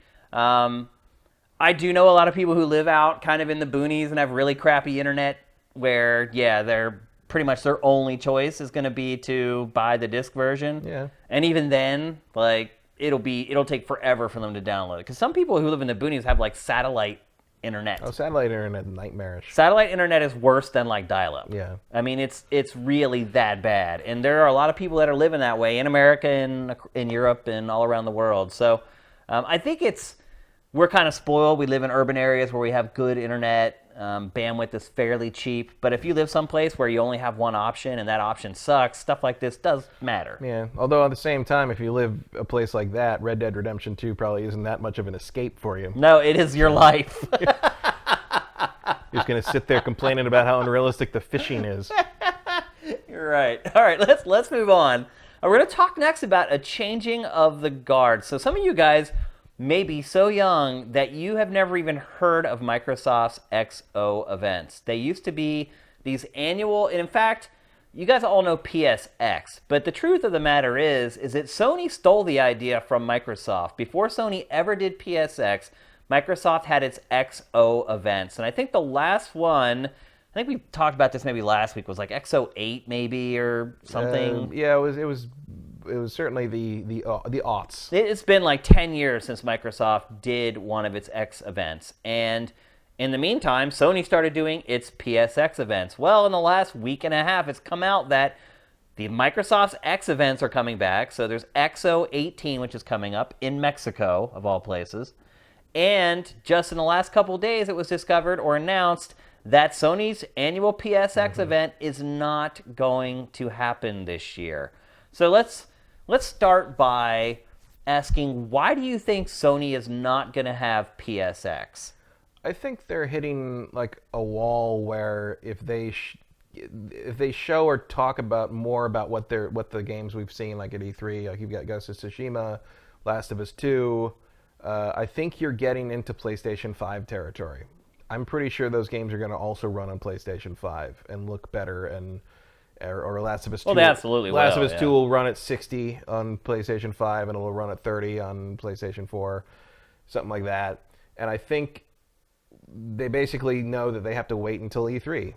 Like you're going to get like a preview of the new hardware at E3, and they'll show some stuff like that, and then you'll get the system in 2020, along with like your old games run better, and maybe who knows when.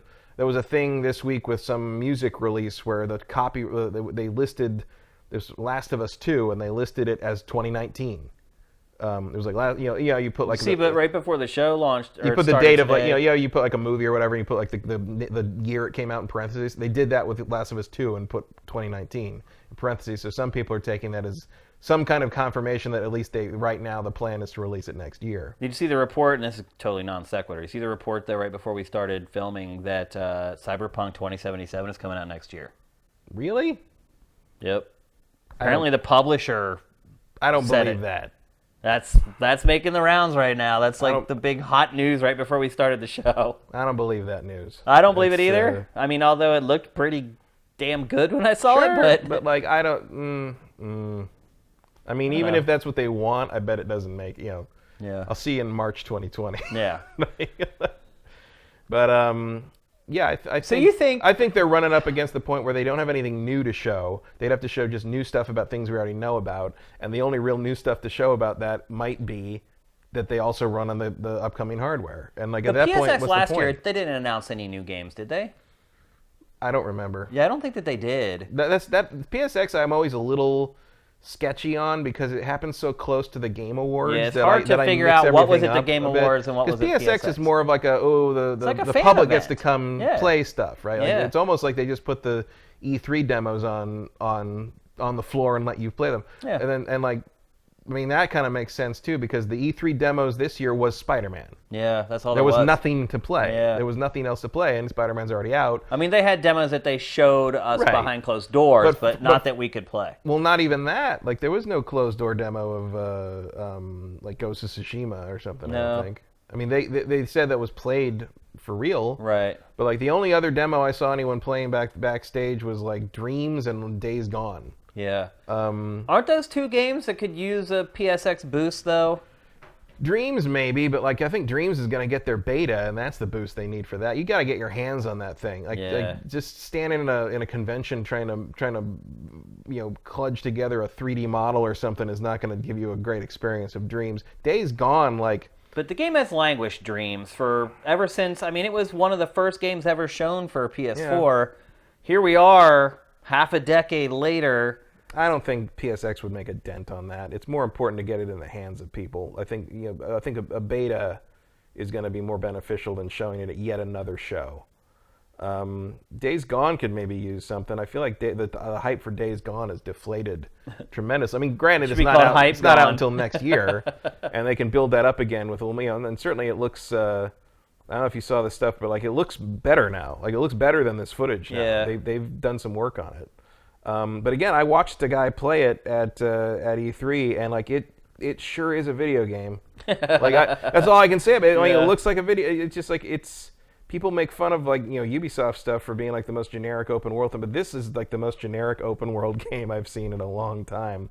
And they're trying to give it some personality, but it's just like couple of dudes on motorcycles with biker gear and zombies in the woods and with shotgun. I mean, it's just like there's no hook. There's no hook to it. Honestly, this game probably should have been like a Walking Dead game. Like Sony should have done with this game like what it did with Spider-Man. Got the IP, put some money behind developing a game, and it would do far better if it was a Walking Dead game. And it's perfect. I mean, everything is perfect for a Walking Dead game. I mean, the problem you run into there is that like the zombies in this are not Walking Dead. Right. I mean, what they have of a hook in terms of a zombie game is that there's these fast swarming hordes. Yeah, you're right. And the Walking Dead zombies don't do that. Yeah, you're so right. you're only you're left with doing a World War Z game, and no one wants that.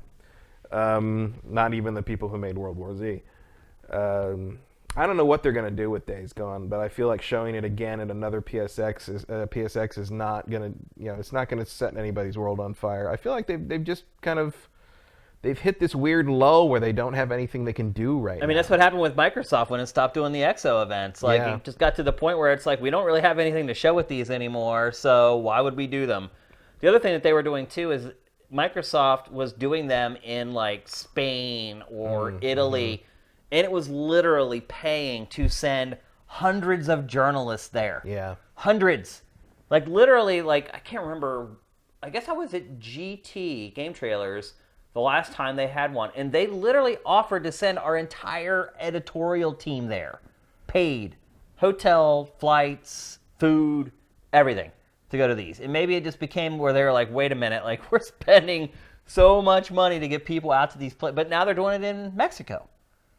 And you had a theory on why they're doing it in Mexico. Well, it's not even a theory. I think it's the truth. Like, Gears of War is huge in Mexico. And I didn't think of this when it was mentioned last week. Gears of War is huge in Mexico. Why? I don't know. Even like if you ask like Mexican players about it, they're like, I don't know, I just like it a lot.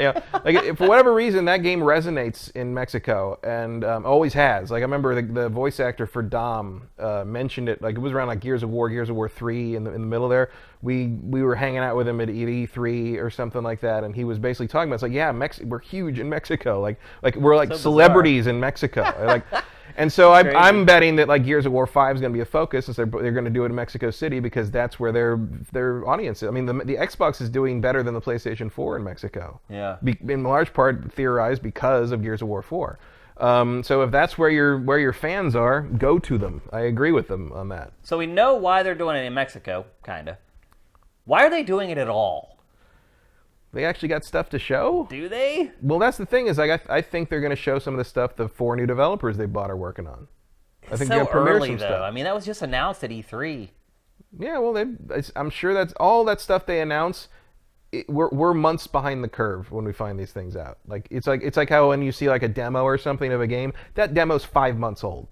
Like that stuff's way behind what they've already been working on. I think about Ninja Theory, it had just finished up like the last version of Hellblade. State of Decay 2 just came out. I'm not saying you're We Happy Few just came out. I'm not saying you're going to suddenly get like a bunch of like playable demos or something, but I wouldn't surprise me to have them come up there and talk about what their next projects are going to be, just to keep some irons in the fire. I mean, it's not very exciting. But like, I honestly cannot figure out why Microsoft is doing it now. I have no idea. Yeah, they've got momentum. They've got some stuff out. They've got some things to play. They got some things to talk about. They fixed Master Chief Collection. Maybe they're ready to talk about Halo Infinite. No, like, obviously Halo Infinite to me is going to probably be the biggest game there. Or Gears 5. I wouldn't bet on Halo Infinite being there. No, I think it's a pretty safe bet. I don't think they would have this event if Halo was not going to be there. To me, maybe I just answered my own question. Why is Microsoft doing this? Because Halo. I think it's because Gears. That's why it's in Mexico. They got. They're going to show. I think there's a bunch of Gears 5. stuff coming. They'll show Gears 5. They'll show that Gears XCOM thing. They'll show like whatever they got for Gears. I mean, I think Gears is the focus of this. And maybe you'll get a little mention of Infinite, but Infinite is not. I wouldn't expect anything crazy out of Infinite. Well, I think it's coming out next year. Yeah, but I don't think you're going to see it like focused on here. Well, I mean, we're at this point we're in October. If it's coming out next year, you're kind of ready to show the first gameplay here. Nah, no way. 12 months out from when it's probably going to release. E3. I don't know. No way. I don't know. If you you're going to spend this kind of money, you might get another little event, teaser, but like a little more. I'll put it to you this way: if they do this event and the big thing and only thing at it is Gears 5, people are going to be really disappointed. Not in Mexico. Well, not in Mexico, but they don't care. That doesn't matter. The people in Mexico, they're going to be happy. That's cool. But that's not what this is about. I mean, this is about it being live streamed out to the world and getting people excited about Xbox. Yeah, well. I'm not saying they're wrong. I'm just saying that doesn't mean they're going to do the right thing. I'm saying if you're holding this in Mexico City, it's because you're blowing out the 3 Gears games that are coming out. I mean, I hope you like a 15-minute demo of Gears Pop. That's right. I forgot about that game. I completely forgot about that game. Yeah. Well, it was like what? Like a 15-second teaser. Yeah, or something? little teaser. It wasn't any. Yeah, there's no real reason to remember. But you're right. I mean, they're probably going to show more of that. I only remembered it because I was sitting here thinking about like there was another thing. There was another Gears thing. There was another Gears thing, and I finally remembered what it was. That's what it was. Absolutely. So I remember the XCOM thing because I'm kind of interested in that. So do you have a fear that maybe PSX is done for a while? No, I think PSX will be back next year. Because to me, the weird part is that it really wasn't about announcements, although we got that stuff. There was the one year that Paris Games Week kind of coincided with it.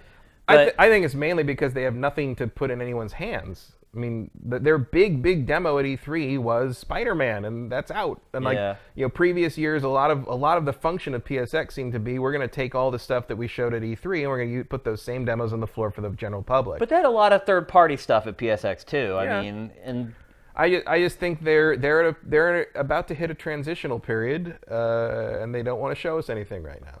Speaking of not wanting to show us anything, do you really believe that, or do you think that a lot of the stuff that maybe would have gone to PSX is going to go to hashtag the Game Awards? No. You don't think Jeff Keighley did a little dance in the street whenever he found out PSX was canceled? Well, he might, but it doesn't mean that there's anything. Because PSX would have third-party exclusives, first-party exclusives, and now all that stuff's up for grabs. Yeah.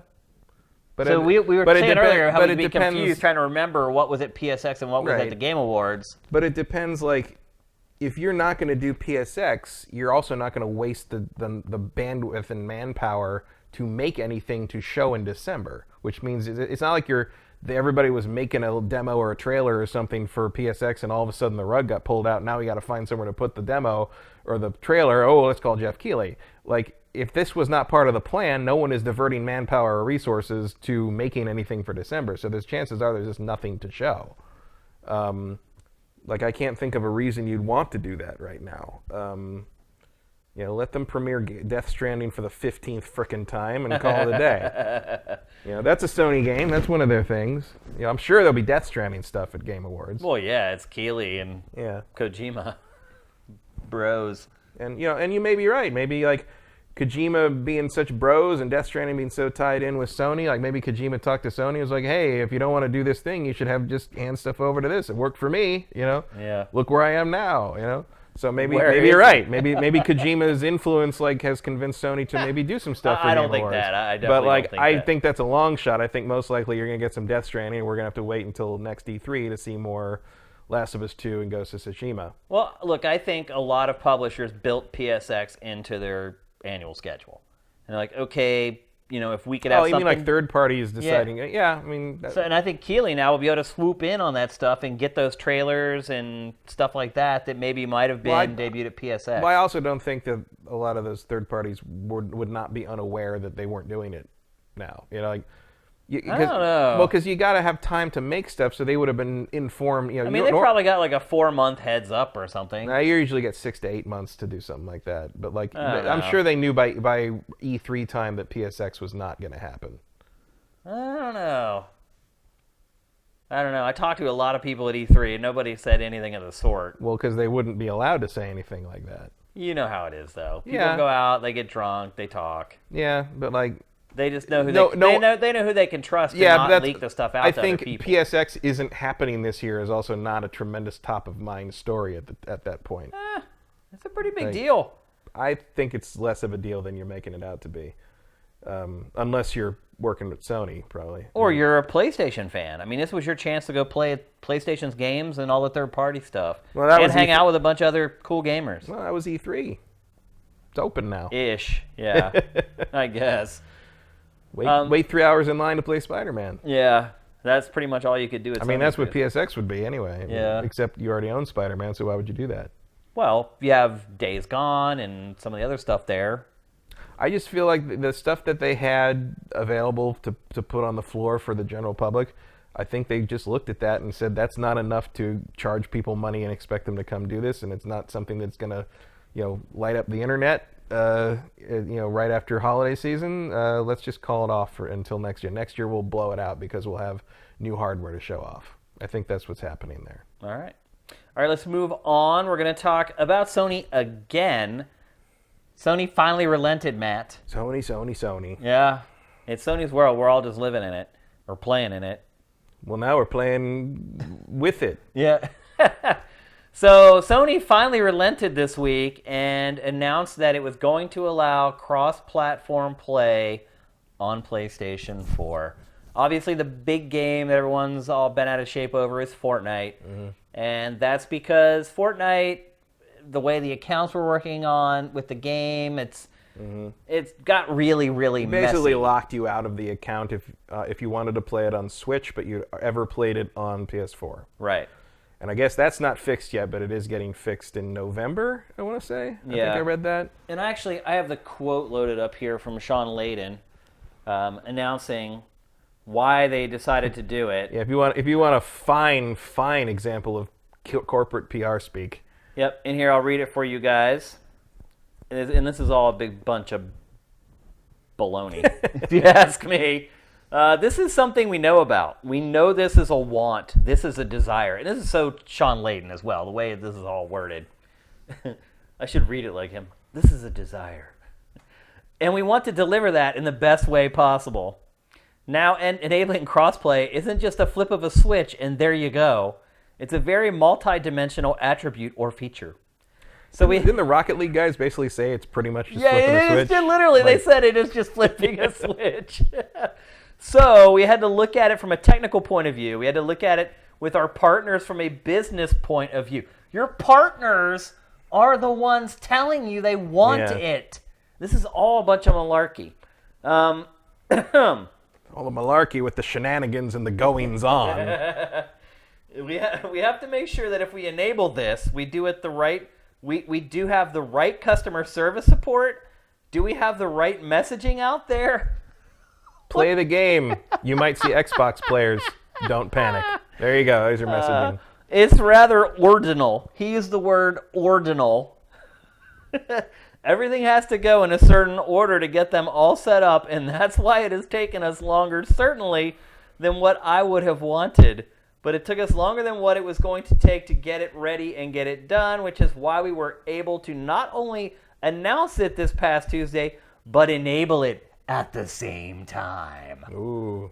There's so Shadow much, drop. There's so much bullcrap in that statement. It's not even funny. Let's just be honest. Let's be honest, Sean Layden. You guys complained. You guys make us a lot of money, so we're fixing it. Yep.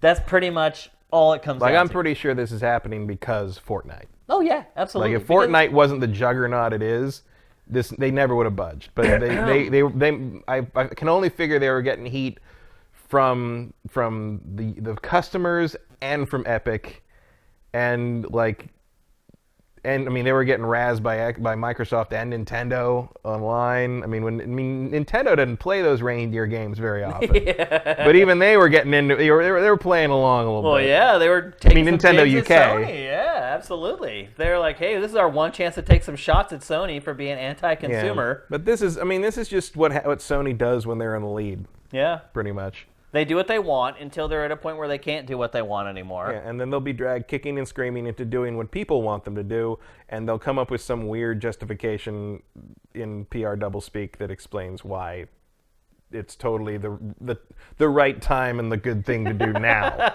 Even though 3 months ago it would have been anathema to everything a PlayStation Network subscriber could ever want. And to your point about it's all because of Fortnite, you're absolutely right. Because they didn't care about Rocket League. No, Rocket League didn't move that needle. No, they were just like, well, screw you. You only have, 20 million playing your game, but Fortnite has... And people sure are good at Rocket League. Yeah, they really are, yeah.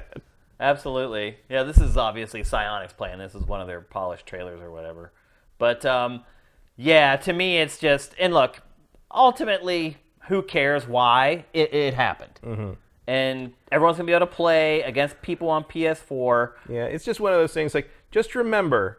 when you're tempted to think Sony's your friend, right? Just remember this. We say this all the time on GameFace, and people just don't listen. They just tune out. They're like, "No, they like me. They don't just want my money. No, they just want your money." And I feel like once you've accepted that in gaming becomes so much better. Yeah. Living in that weird fandom bubble isn't good. You're just setting yourself up for disappointment and disaster. You got to always go where the best experience for you is. Yeah. And not be, I don't care what platform something's on. It's like when I was PS4 player for multi-platform stuff this whole generation until I got an Xbox One X, and now everything runs better on that. So that's what I get my multi-platform. I don't care what platform it's on. I'm not a Sony shareholder. I'm not an Xbox shareholder. I just want the game to work the best. Yep. So I've been that way for forever. But people will never accept that because they can't accept that they would ever be. Well, I mean, part of that is that as adults with income and careers, we have the luxury of being able to buy multiple systems. Yeah. And I think you see that the console warrior thing comes into play more when you're a kid because you have to pick one. Yeah. You don't have that money, and you have to pick one, and you have to then convince yourself for the next 4 years you made the right decision. But I think the smart move... It's hard out though, here for a Sega Master System owner. I'm just saying. But to me, the smart move is buy a few less games on that one console and get the other console. Yeah, but when you're 12, that's a hard self-control moment. Not when you can play the best games on another console. Because what happens is if you get one console, you buy the exclusives for that console. Smart, good idea. But then you end up buying all this other third-party stuff that usually isn't up to scratch with the first-party stuff. Instead of buying all that stuff, buy another console so you can play all the best games, all the exclusives that get. But I remember being that age and that because you can play the third-party stuff on all of them. Even if you know that that's the responsible thing to do or the smart thing to do, you're still sitting there thinking like, well, yeah, but the money I would spend on that console is like 5 more games for the console I already own. Yeah. So I mean, I get it, but it's like I served my time in the console wars. The 32-bit era in particular, oh boy! But like nothing will teach you like that, like that your preference doesn't necessarily mean anything's correct or useful. Like being the one who bought the Saturn. So being a Sega fan really taught you some hard reality lessons. Yeah, I mean, early on. Followed up with the Dreamcast too, yep. Which was a great console that lasted like a year and a half, really. Yeah. Well, I got an import. I mean, technically it lasted. I got an import Japanese one a year before it came out in America, so I was playing that Mahjong and that Godzilla Generations way before anyone else. That was a wild Christmas, let me tell you.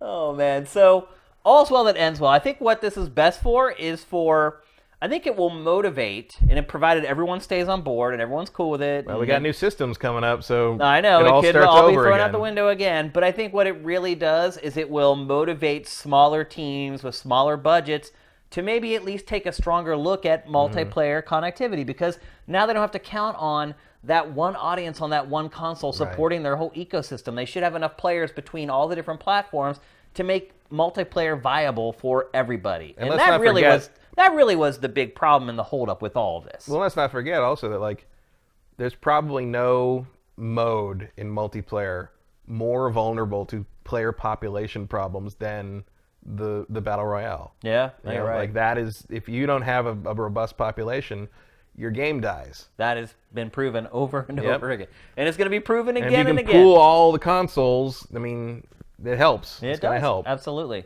So, good news. I mean, regardless of why Sony did it or whatever, ultimately it's good news for us. It's good news for game developers. It's good news for online communities. There's really no bad part of this other than Sean Layden's quote. Yeah. Which was just blatant PR malarkey. And whatever Sony board members are still grumbling in a meeting Which room I'm somewhere. sure that they are. Yeah, absolutely. It was not a unanimous decision to do this, I guarantee it. No. There's still some people that I'm sure just don't get it. Yeah, that didn't get their way. But they were outvoted, and here we are. Yep. Good for us. All right, let's move on. Last topic of the week, we're going to talk about the biggest game of the week, and that is Assassin's Creed Odyssey. Both of us have been playing it. I've been playing it for several days. You too? Yeah. I'm like 10, 12 hours in. Yeah. So I'm like 3% complete. Yeah. I was a little bit ahead of him when I got here to set up, but I think in the amount of time that he played while I was setting up for the show, he actually surpassed me. Yeah. So we're roughly in the same area. Yeah. About 10, 12 hours in. Finished chapter 1, kind of the game starting to unfold, a little more and more. It's a slow burn. It is a slow burn. I would argue... Even by Assassin's Creed Origins standards, it's a slow burn. I would argue the beginning of this game starts really weird. Mm-hmm. The game starts really weird. Like, it throws you into this gigantic battle just out of nowhere with no context. Well, there's context because it's one of the most famous battles in history. But they don't explain that, though. You don't really need to explain the Battle of Thermopylae. I think for a lot of people, you absolutely do. Well, they'll get around to it. There's a lot of flashback in here. But, I mean, look, everyone's seen 300. This is Sparta. You play as King Leonidas at the Battle of Thermopylae briefly. Yeah. Stabbing the hell out of a bunch of Persians. With spears. And then... what happens after that? Exactly. The whole beginning of this game, like, it doesn't really start. It's just like, hey, let's just patch some of this stuff. To me, the game started really weird. Like, at first, I thought this game was terrible, Matt. I'll be honest with you. I was like, holy crap, they destroyed the frickin' franchise. Well, no. I mean, it doesn't matter.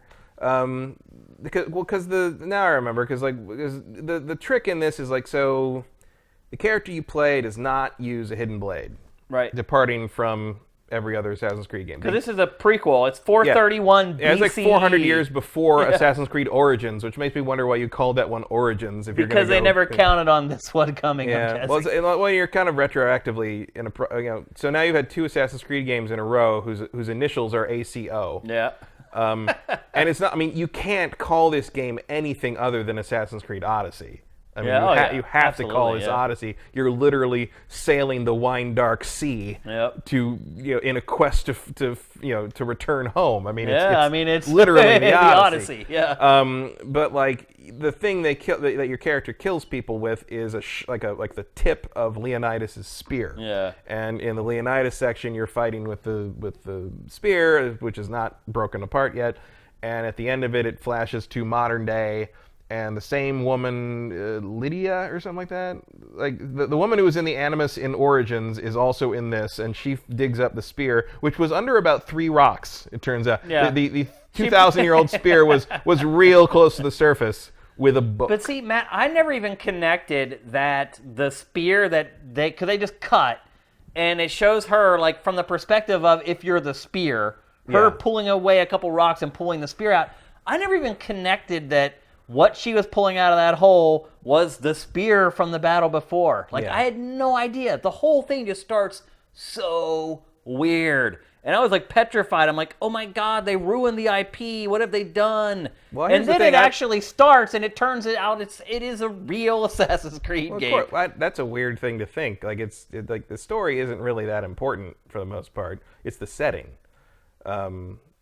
Like I don't know. But it shows like this battle, and then it shows this girl pulling rocks off, and then she's in like present day. Like what was the setting? Like, and then she goes into the Animus. Like, what's that? That's Assassin's Creed, man. Have you played Assassin's Creed? Like, I played all of them, and that's why I think this game starts really freaking weird. I didn't find it weird. I mean, I didn't find it memorable, but he's using the spear, and the spear breaks off, and the spear gets found. But Matt, there's like no setup at all. It just starts, and you're like, here's a big battle with all these people. Go kill people. Yeah, that happens all the time. And then it just starts. The screen just goes black, and then it just starts, and you're in modern day in the end. It does not make any sense. This game starts weird. Yeah, it starts Assassin's Creed-y. Like. I played them all. They've dropped they've dropped sort of all the setup and all the pacing for any of the modern day stuff because people whine about it so much. So that's what you get now. It's like Assassin's Creed Origins was like that too. All the modern day stuff was very abrupt and kind of came out of nowhere and was very afraid of spending any time explaining anything. I mean, you could look at her laptop in the last one and look at like kind of some character bios and backstory stuff to kind of fill in the gap between what happened with the Abstergo stuff between the last game and the reboot. It's not a reboot; it's kind of but like these are the same characters. She found the spear. They found some DNA. They found the DNA of 2 different people on the spear. So you have to pick which one to use. That's how you pick between Cassandra and whatever the hell the guy's name is. Alexios. Yeah. You pick between them. They're identical. I mean, it seems to be the exact same thing. They just swapped the models out. Like Alexio, I think they said at E3, but Alexios is not a character in the game if you are Cassandra and vice versa. Right. You are literally the same person, which makes you wonder why there's 2 different forms of DNA on the spear. But anyway, let's not think about that. You pick one and you go in, and the girl who's with you is kind of like, it's like, okay, we're loading it up. Here we go. And then you load in and you become, in my case, Cassandra, in your case, Alexios. And it just goes from there, and it has not referenced anything Animus related since. No, I haven't seen talk of the Templars, which they didn't exist yet. Templars didn't, yeah. So this is a prequel even further than because Origins was basically the story of the assassins being formed as a brotherhood in response to kind of a syndicate that is essentially the Templars before they were called the Templars. In this one, the closest I mean, this is again, it's a real slow burn. Cassandra / Alexios is living in this weird little, this like kind of podunk, crime-ridden island, Hamlet kind of, off in the corner of the Greek Isles, and the underwater stuff is really good in this. The fish, fish are so good. They did a great job with the wildlife in this game, in a way they did not in Origins. Yeah. And basically what you find out is she was, I'm just gonna call her she because I'm playing as Cassandra, so it's a she to me. She washed up on the beach when she was a child, and this like kind of grifter sort of dude named Marcos, shady guy Marcos, finds her and takes her in and teaches her basically how to steal shit from people. And when you catch up with her here, she's a mercenary and she works for him, and she basically goes and kills people and breaks. She's like she's a leg breaker. Yeah, basically. I mean, and so you play as a mercenary. Yeah, she's a mercenary. Like a lot of mercenaries. You're a hitman, a gun for hire without a gun. Yeah, gun for hire, tax collector, debt collector, like. I love when I crashed the boat on the shore; it broke up and Sword like, of the mast Fortune. fell down. So and you can see here she stabs people to death with her spear tip here. Yeah. And basically, so she is a Spartan. Like it flashes back to when she was a kid and she was trained by her Spartan father. Yeah, her father was. And she trained her to be a badass, basically. And it's Assassin's Creed, so that doesn't last. No one has a happy childhood in Assassin's Creed. And eventually, kind of you end up with a ship and having to go out into the world, and the idea seems to be that eventually you're going to kind of find your home or find out what happened to your home or to Sparta over the course, but it feels like it's going to be a long trip. Yeah, because you start out having to do some very unrelated things. Which is cool. Like it's starting to open up, and I kind of get where they're going with it, and I like what they're doing. I like Cassandra as a character. I like Bayek a lot too, but already there's a little more to her and her story than there was with Bayek. Because one of the issues with Bayek I have is that I honestly did not like Bayek that much. Bayek I like. The reason I never finished the game. Bayek I like in the sense that he has sort of Geralt's like world weariness. Like it sometimes he's just like, oh, we're doing this, okay, like whatever. He's a little more subtle. Cassandra's a little more more fiery. She's got the Greek temper. Oh, by the way, this footage that you're seeing is from very early in the game, so we're not showing you late game stuff. We're not going to spoil anything for you. I mean, you don't even get the title screen until like 4 hours in. Yep. I mean, it's You're right. I mean that's pretty standard at this point. But like you have to complete that first island before the game even really starts. And here we've got the BioWare style dialogue decisions, which I think add something. One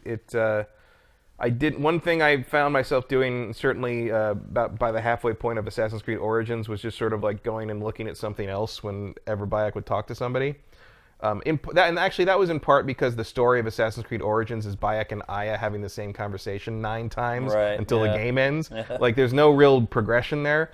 This feels like a lot more is happening. You get a ship that you can hire crew for and board things and steal stuff and be a pirate, and you end up in the first area. You have to weaken the government of the area, like the military control that the Athenians have, and you do that by completing all these other side missions, and then you can go in and steal like the national treasure. I mean there's a lot of like simulation stuff happening. There's the mercenary side of things. I mean there's a lot in this because that's the thing is like you look at this game and you think it's like, oh, it's just like a reskin of Origins. But there's a lot more gameplay mechanics happening here that were not part of Origins that I was very pleasantly surprised like by. The whole mercenary system. Yeah. The Assassin's Creed finally stole the Nemesis system from Shadow of Mordor. Like it's here in a form. Yeah, but you're called mercenaries, and at first you just get one, but essentially they're these people that are always looking for you, and they're badasses. Basically, if you're in open combat with enemies in my case, I guess right now it's the Athenians, but if you're in open combat, you will raise your basically wanted meter, and then these guys will come out. These and you can't see right now because it's a cinema, but like at the bottom right of the screen, there's a little meter that shows. It's kind of like the wanted meter in GTA. Yeah, it's literally really a wanted the same meter. thing. Yeah.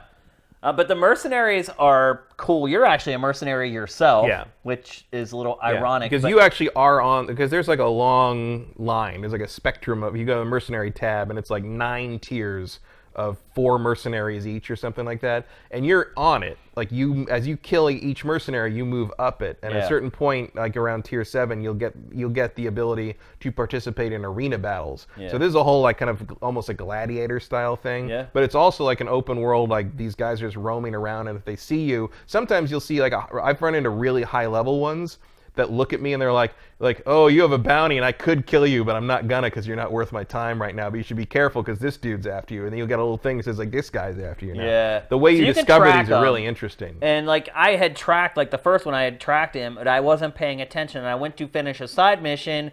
And I just got within like 50 yards of him. He just came after me and just smashed my skull into the dirt. I was like, oh, okay. Like, I have to pay attention to this because these guys are like everywhere. Yeah, and when you start, like the first one they throw at you is like, I think he's like 2 or 3 levels higher than you, so he's going to kill you. Well, they tell you not to mess with him. Yeah. They're like, dude, don't mess with this guy. He's like 3 levels ahead of you. He'll crush you. And he did. He literally just stomped me. And I think that's a really cool addition to the franchise. It's very disruptive, and it needed that. It makes you uneasy at all times. Origins had a thing where, like, after a while, you just felt like you were just sort of going through the motions because you were so powerful, and nothing could really surprise you. These guys are constantly surprising me, even this far into the game. Even when you were here, I went into a little tomb. It was like, you find like these areas, and like, okay, go find the treasures and complete the area and stuff. So I went into the tomb and I was knocking down doors to get into new places, and there's wooden panels, and you like hit them and they break open. And I come back up out of the tomb, and one of the mercenaries had heard me smashing stuff from outside, because he was walking around the front rooms of the tomb going like, I know I heard something. And I'm like, and that's the only way out of the tomb. And I'm just like, oh shit. And I'm like level 9 and he's level 12, which means he'll probably kill me. Oh yeah. And I'm like, and so I basically had to like kind of do this weird sort of dance around the back of like the treasure chest to kind of like wait until and then like run out. Because there's no way I could have killed him. He's too powerful. But like, the fact that like the idea that these mercenaries can like trespass on these other parts of the game like that is great. Yeah, there's no place to hide from them. Like you can track them and you know where they are, but if you're not paying attention, like it happened to me. Like I was like, oh, I'm gonna complete this side quest, la dee dee. Next thing I know, it's like, hey, and I was like, hey, what? And dude just comes over and just smashes me. And there have been guys who like have like it seems to work like the Nemesis system where they kind of generate them. Yeah. Because even if you kill them and you move past them, you'll see like the previous tiers are now listed as like undiscovered. So clearly they can regenerate more guys. Yeah. And I've run into guys that have like pet lions. There was a guy who had a dog that tracked me and I couldn't escape from. I was trying to get away and like he just kept sniffing me out in bushes. And like there's a lot to it. Animals are a big part of the game in general. So you can tame them. They're in cages a lot like Far Cry, except they don't work like Far Cry. Yeah. If you let the animals loose, they kill you. They don't go after like just anybody. Like they're tamed to their owners. Yeah. So if you free an animal in a cage at a camp, they don't go after the people in the camp. No, if they're trained animals, they'll come after you because you're the stranger. They come after you. It's like, and that's a mechanic that was in in a simpler form in Origins. It's like there were Falakis in Origins that would hunt you, but they didn't do this.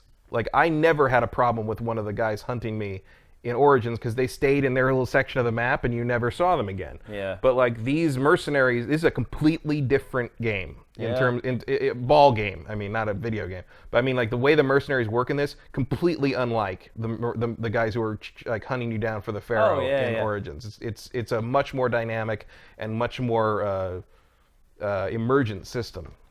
Now the game itself tries to make you believe that there's a much bigger emphasis on decisions that you make and that they'll trickle down ultimately to characters not wanting to work with you, or maybe even they kind of hinted that it could change the ending of the game. Do you think that's a bunch of hogwash, or do you see the game actually? Well, I don't think it's as nuanced as they might want you to believe, but I have already run into a situation, because when you get your ship, you can hire crew. You can hire crew to be like lieutenants, or just like you can actually knock out almost anyone in the game, any warrior in the game, instead of assassinating them, and hire them for your crew. Yeah. And they'll go bolster your ranks. And like the random guys. Your boat. Yeah, like the random guys like this are basically they're guys who will board other ships with you, or if it's like a specific character, you can recruit them and they'll become one of your lieutenants and help you out that way. But I've already had someone turn me down for the job because they thought I was too nice. Oh wow.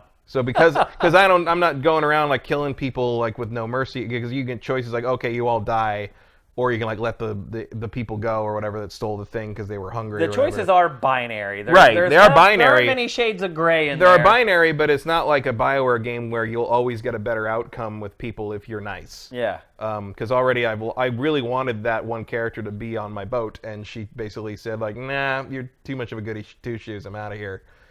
So yeah, there's elements of that, but and then I encountered her again though. So they do a better job of taking these characters that feel like in Origins they would have been like one-offs, and they keep recurring, and so you kind of get to know them, and it works a little better that way.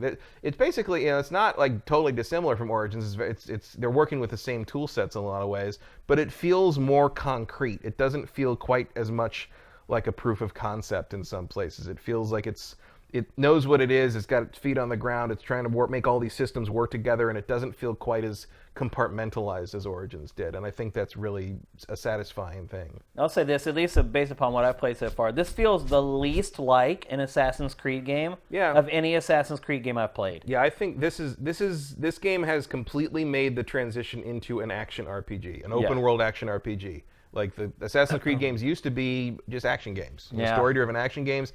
This is a completely different game from, say, Assassin's Creed 2. Yeah, I mean, you would really have no way of, other than the traversal, you would really have no way of knowing that this was an Assassin's Creed game. Oh, the traversal, and there's some Animus stuff, and like the ship combat's the same. Just that very little the cinema, and of course, like when you die or whatever, you see the world being built around you. And there's the eagle stuff, and like the the synchronizing and diving off. I mean, all the elements are there. It's just they're presenting it in a completely different way. Yeah, I mean, the moment-to-moment playing of this does not feel like an Assassin's Creed to me. Well, it is. I think that could be good or that could be bad. Well, it does feel like Assassin's Creed because that's what this is now. Well, right. But I'm saying if you've played a lot of games in the past, like we could put you in a room and say, we're going to give you a video game. You tell us what this game is. And I think you could play this game for a while until you got to one of those elements we talked about and not realize it was an Assassin's Creed game. I mean, maybe if you hadn't played Origins. But I would pick it out as an Assassin's Creed game because you sneak up behind people and stabbing them in the back. I mean, you're still sneaking in bushes and stabbing people. Stealth is still a big part of the game, And it's probably the biggest part of the game. To me, Assassin's Creed at its most core is sneaking around, stabbing people with a blade in an historical setting. Yeah, and that's what this is. I mean, it's half sneaky game and half like archaeological tour, and it delivers. I mean, I'm not as interested in the setting as I was with Egypt. I think ancient Egypt is a more interesting setting to me than Greece, just because I think Greece doesn't. Greece is all kind of the same thing. It's just sort of it's an archipelago with a lot of rocks. I'm actually more interested in Greece than Egypt. Just the history behind, and Greece is like the next place I want to go visit if I ever take another vacation in my life. That's where I want to go. I've been trying to save miles to afford a flight to go there for literally like 4 years now. So yeah, I'm really jacked up that it's Greece. I honestly thought Egypt got boring really fast. I thought Origins in general got boring really fast. I have finished every Assassin's Creed game ever except for that one, and I played it for like 15 hours before I gave up and didn't care anymore. This one, I'm in. Like, I already know I'm going to play this game and finish it. Let's talk game. I know it is. I mean, Assassin's Creed. I finished Assassin's Creed Origins in both DLCs, and that was 105 hours. But you play different. Like, I'll play some of the side stuff, but I'll mostly stick to the main path and finish the main story. I'll probably finish it in like 35 or 40 hours. Well, I'm interested to see, because like one of the things with Origins was they gated the story missions. Oh, that's right. Much harder by level. That's right. This looks like the story missions mostly seem to scale with you. Yeah, it does. So they may have fixed that. Yeah. Certainly they added a scaling option for Origins later on after a few patches. I liked Origins quite a bit, but I think it didn't come into its own for me until the later DLC, where they took the safety off of it. I mean, by Curse of the Pharaohs DLC, you're fighting gods and resurrected pharaohs and giant scorpions, and it's like, and the explanation for that is like the Piece of Eden, the ancient tech. Just causes this stuff. It's like, I mean, there's like Medusas and stuff in this game and everything. Great. Like, I just want to fight them. I mean, like the more you can change that up, the better. I mean, you're playing in a mental video game in the Animus. Might as well have some fun. And I'm guessing that mythical Greek creatures are going to be a part of this. I haven't really got to them yet, but no, we haven't seen it. But there's, I mean, there's a Cyclops. The marketing is shown. Kinda. Well, no, he's just a big dude, but like. There's a guy who actually even makes fun of you for that. He's like, oh, these provincial types think Cyclops is. He's like, no, it's a guy. We call him Cyclops because he has one eye. You dick. But they tease you. They make you think you're gonna fight a Cyclops in the game until you actually meet him, and you're like, oh, okay, good. I didn't get that out of it, but I've seen like the marketing stuff that there's like a Medusa or something at some point. I mean, because of the artifacts of the first civilization are like basically magic. Yeah. Like you can do whatever the hell you want. It's great. Let's talk about the combat. Like that seems to be the thrust of the overall story. Of course, is she's looking for one of those. She's gonna end up looking for one of those artifacts. That's what the whole object is to find an artifact that can basically bring the assassins back into prominence. Mm-hmm. That's the setup. That's what the modern day woman is trying to find. You're always doing. You're always trying to like use the historical memories to find the artifact to bring the assassins back again. You're right. Let's talk about combat. Obviously, counter kills were removed in the last game, and they're not in this game either. Instead, you have a parry where you have to time both of the top shoulder buttons at the time of the swing, and it will blow them back, and everything kind of goes into slow motion for a bit. And you have a chance to kind of get a couple swipes in, but it's certainly nowhere near the way counter kills were, which is great. Because counter kills ruined the game for a really long time. Well, they were always. I mean, you could win the entire first game just using the hidden blade. Yeah, absolutely. I think the combat's more interesting now. It's also not like an auto win. Like even in comparison to Origins. So like Origins, there were moments where I could probably take on 30 guys in Origins and win. In this, not so much. Maybe when I'm more powerful, maybe like around level 50 or something. But right now, like if more than 3 guys show up, I basically have to run. Yeah. I don't have to do it as much now that I got the skill where it's just me take their shield away. Because all these guys with their damn giant, Athenian shields are no joke. Remember what I said about Shadow of the Tomb Raider, about how the skill tree there was just loaded with stuff I didn't care about, and how Spider-Man's was great. This one's also great. The skill tree in this, there are 3 different ones. There's basically one for combat, there's one for being an assassin, and one for being a hunter. Yeah. And I've so far just pretty much plowed all my points into the combat tree, but when you unlock something, it changes things. Like you just said, like you're tired of fighting guys with shields, so you unlocked an ability that allowed you to take the shields away from enemies. Like, it's relevant, important, immediate stuff that actually makes a big difference in how you play the game. So the skill trees in this, to me, motivate me to keep playing, motivate me. And I love games that let you see what's up above instead of hiding them. Like, you can still see, you can kind of figure out, okay, this is the path I want to take through this tree to try to get to this ability that I ultimately want to get. And this game lets you do that as well.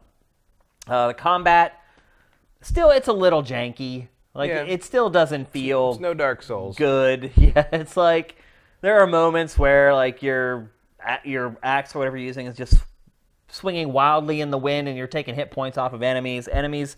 Their attack animations. I think you'll see actually here with this, I fight this lion, and there's one moment where he just kind of, like, lunges at me, and just kind of appears on the other side of me. Like, this is, you can see, like, it's just kind of janky, the combat still. Yeah, fighting the animals is probably the weakest part of it at this point.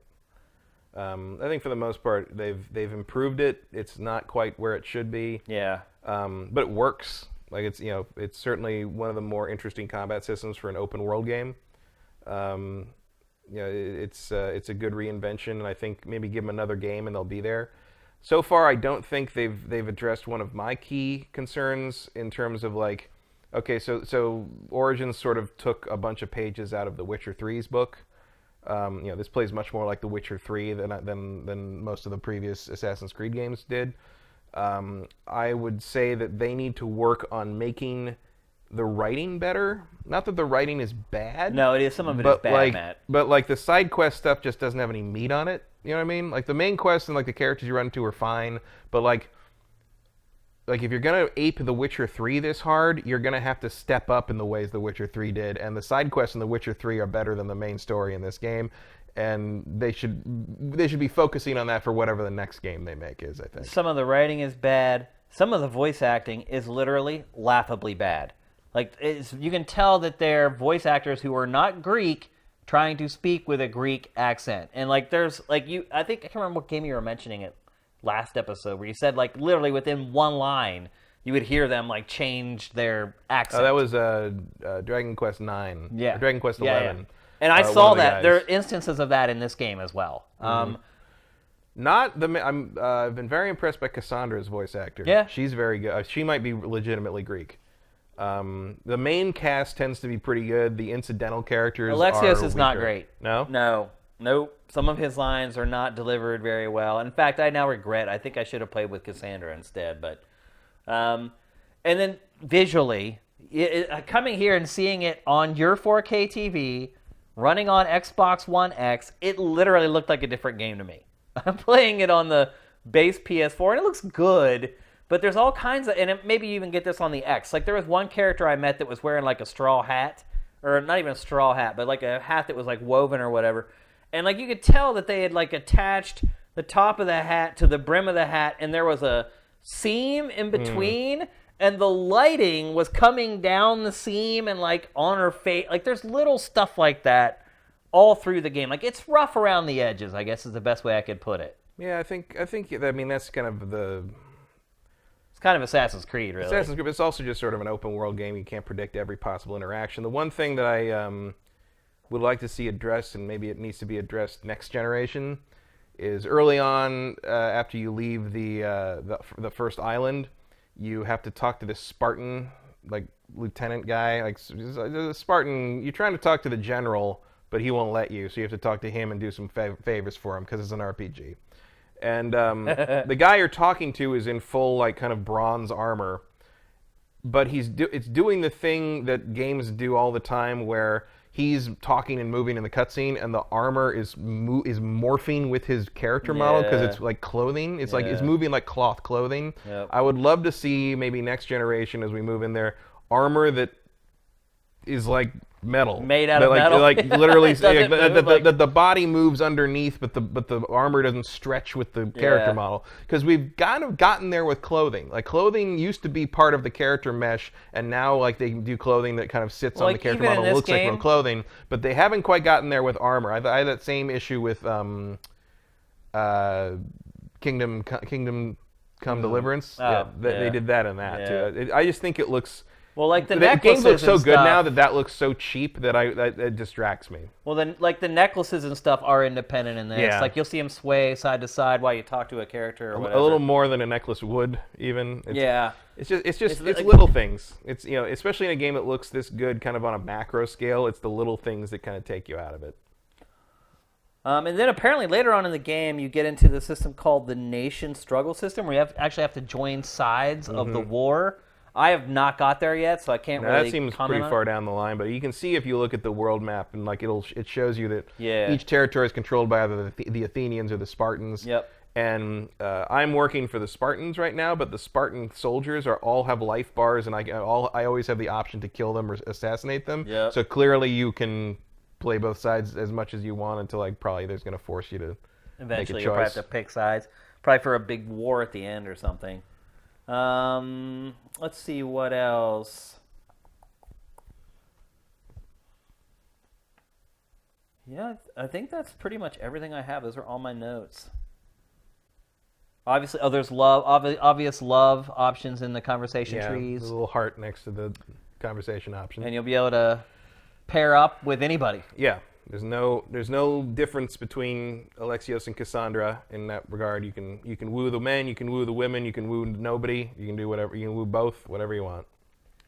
The only other criticism I think I have based upon what I've played so far is some of the save checkpoints, if you die, are brutal. Like, they'll take you, like, for instance, the Cyclops. Like, the first time I fought him, I died. And when I died, it sent me all the way back to the last blacksmith that I had talked to, which was like, I don't know, like 600 meters away or something. Well, I've noticed that it does not. Assassin's Creed Origins saved obsessively. Like, it constantly auto-saved. You can't quick save in this like a PC game. You can. Yeah. Yeah. So you couldn't do that in Origins. Right. Yeah, it's a new but feature. now, if you go in, you can just hit up on the D-pad and quick save it, and you can do a manual save from the main menu as well. Yep. Which you could do on Origins, but you never quite knew where it was going to put you. So yeah, I've kind of gotten into the habit of quick saving pretty often. Like if I'm going into something I think might be dangerous. Oh yeah. Especially before I go into a camp, especially I always at quick sea. save. At sea, like if you get killed at sea, you will be put back to where you got on the boat. The port. Yeah. So you could lose a lot of progress. And that's a little weird. I mean, I don't know if it's necessarily a terrible thing, but it's different from what we're used to playing with games now, where you get a checkpoint every 30 seconds or whatever. I mean, I don't mind just a little different. I don't mind a little self-awareness on that. Yeah. Oh, and we didn't talk about the change in how the quest stuff works, where you've got the classic and the exploration mode. Oh yeah. Where that's the other option you're given at the beginning of the game. Oh yeah. So when you start the game, you have two different ways you can play. You can play the old school way, which is the way I chose to play, that shows all the icons, and it can be overwhelming. Don't get me wrong. Mm-hmm. There are times where you look at the map or you look ahead and you're just like, oh my god, there's 80 dudes and 25 icons. So you can choose to play the traditional way, which is what I chose because it's the way we've been playing Creed all along, or you can play the way Matt chose to play. Play exploration mode because it tells you this is how it's supposed to be played. Of course. Just like how Call of Duty is supposed to be played on hardened. Right, yeah. But basically what exploration mode does is it takes away all the checkpoint, all the quest markers. Yeah. So in classic mode, you'd be told okay, you have to go find this guy and kill him. And in classic mode, it'll just put the little marker where he is on the map. You'll go to him and you'll find him and you'll have to find a way to kill him. In the exploration mode, it doesn't give you that marker. It gives you a series of hints if you talk to the right people or pick the right dialogue choices in the conversation. So it'll say, he is in this this named area. He is in the south part of that area. He is east of the blacksmith. And so you have to go to that area, find the place east of the blacksmith, and look around and use your eagle to basically pinpoint him. So it doesn't handhold you to every location. Will the eagle spot him still? Yeah, if you get close enough to where he is, it'll say oh, you're near your objective, and you switch the eagle, and it does the yellow instead of the white. It does the yellow instead of the white, and you target him, and then it puts a marker there when the eagle spots him, and you go to him. But basically, it's it just takes away it makes it a little more difficult. Exploration. Yeah. It's just the idea is you have to go find the place and know where you are, and you're not just going from checkpoint to checkpoint to checkpoint and never learning anything about the area. Because and now it's funny because one of the quests will say oh, go to this. I know where that place is. That was where that other guy was. He was east of that. So it's so I am having to pay attention and learn where various things are, and I do like it. It's closer. If you played Assassin's Creed Origins, there were and they're still in this game as well, but you'd find the the scrolls or whatever that would give you the little riddle that said oh, it's over here and north of the you have to go here and find the treasure. Now the whole game is that way. Now all the quests can be like that. Yeah. If you like doing that instead of just being told go here, go here, go here, that this is they're not as obtuse as that, but it's just a little extra way of letting you do it how you want. And you can turn it on and off whenever you want. You can turn it on and off however you want. If you get sick of it, you can turn it off. If you want to try it, you can turn it on. And I did actually turn it back to classic briefly when I got a quest that wanted me to destroy these 5 things, and I couldn't figure out where they were. Yeah. And so I'm maybe if I switch to classic, and then of course, classic it shows you where they all are. Right up. And it just the description of the quest was not verbose enough or detailed enough to tell me where these things were supposed to be. And I probably would have found them eventually anyway, but I just didn't know what the hell, it would tell me, go sink 4 boats. And I'm like, do you want me to get on the ship and go find 4 boats and sink them? Or, you want me or are they in port somewhere? It's so I need a little more guidance. So that was what I used that for. Yep, you can flip it on and off whenever you want. You can change the difficulty whenever you want. Yeah, the difficulty. It's pretty flexible in that way. So it's, but I like the exploration mode. It feels a little less rigid, and this game seems to be more about sort of things flowing together and the systems working together more organically and not being compartmentalized into now you are in a tomb and you will do this tomb thing, and now you have come out and now you have to go over here and you have to find this thing. Origins felt very much like going from place to place to place to place. I mean, all games kind of feel that way now. Yeah, but it was all very regimented, and this game where the mercenaries sort of overflow and ruin things, they intrude on places that I expected to be isolated or to be safe. Yeah, in the history of the franchise, that's how that would have worked, and the mercenaries kind of break that. that. It does. Yeah, it keeps you on guard. That's cool. I like that. I like it too. So, both of us 10, 15 hours in. Yeah. Do you recommend it as a purchase? Yeah, I mean, if you liked Origins and you'd like more of that, and but there are substantial tweaks. Yeah, it's not the same game again at all. Yeah. I mean, to me, this feels like the most different Assassin's Creed, other than maybe when you start talking about the first 3, where they're really finding the formula. Right, yeah. Once it kind of settled into that groove, to me, this is the most different playing of them. Yeah, I think it harkens back to things I liked about Assassin's Creed Brotherhood, which is still probably my favorite game in the series. Me too, yeah. Where it gave you these other assassins to call in, like you felt like you were kind of leading a group a little bit. Yeah, absolutely. And they're building to that in this with the ship crew and being able to, you can get an ability that calls one of your lieutenants in to help you in normal combat. Yeah, and there's more to it. They expanded the bow stuff you can do. It's not I don't think it's as frustratingly weak as it was in Origins, where the bow was just sort of pointless. I use the bow all the time in this. Never killed anybody, but now it feels like you can really use it for things. I think that I wasn't really seeing a lot of difference between this and Origins in the run up with E3 and everything, but getting my hands on it and seeing how all the systems unfold, like I think obviously it's a different team because they didn't. You can tell. But I think immediately. I think this team got it. Might be the A team. I'm sure they're building on what was learned by the Origins team, pioneering their way into this new kind of reinvention of the series. Yeah. But so far it feels like they really nailed it. So you're saying buy it. I also say buy it, but I would not pay the extra money to play it early. Well, if I hadn't or is it even too late for that now? Because that Friday for everybody? Friday for everyone. It went live last night for pre-orders of anything above the vanilla version. Right. Yeah, I mean that's up to you if you think that's worth paying actual money to play 3 days. How much early. extra is it? I think the deluxe version or the gold version or whatever is like $79. Oh, so an extra $20. Extra $20, and then there's an ultimate edition. It's like $120. That includes all the passes and all everything. So yeah, I would say hold on till Friday, but yeah, at the very least, wait and see what the rest of the deal. I mean, unless you're a giant Assassin's Creed 3 fan, because that's one of the season pass things, is a remaster. It's so weird. Of Assassin's Creed 3 and Liberation. That makes no sense to me at all. It's the last one that hasn't gotten a remaster, basically.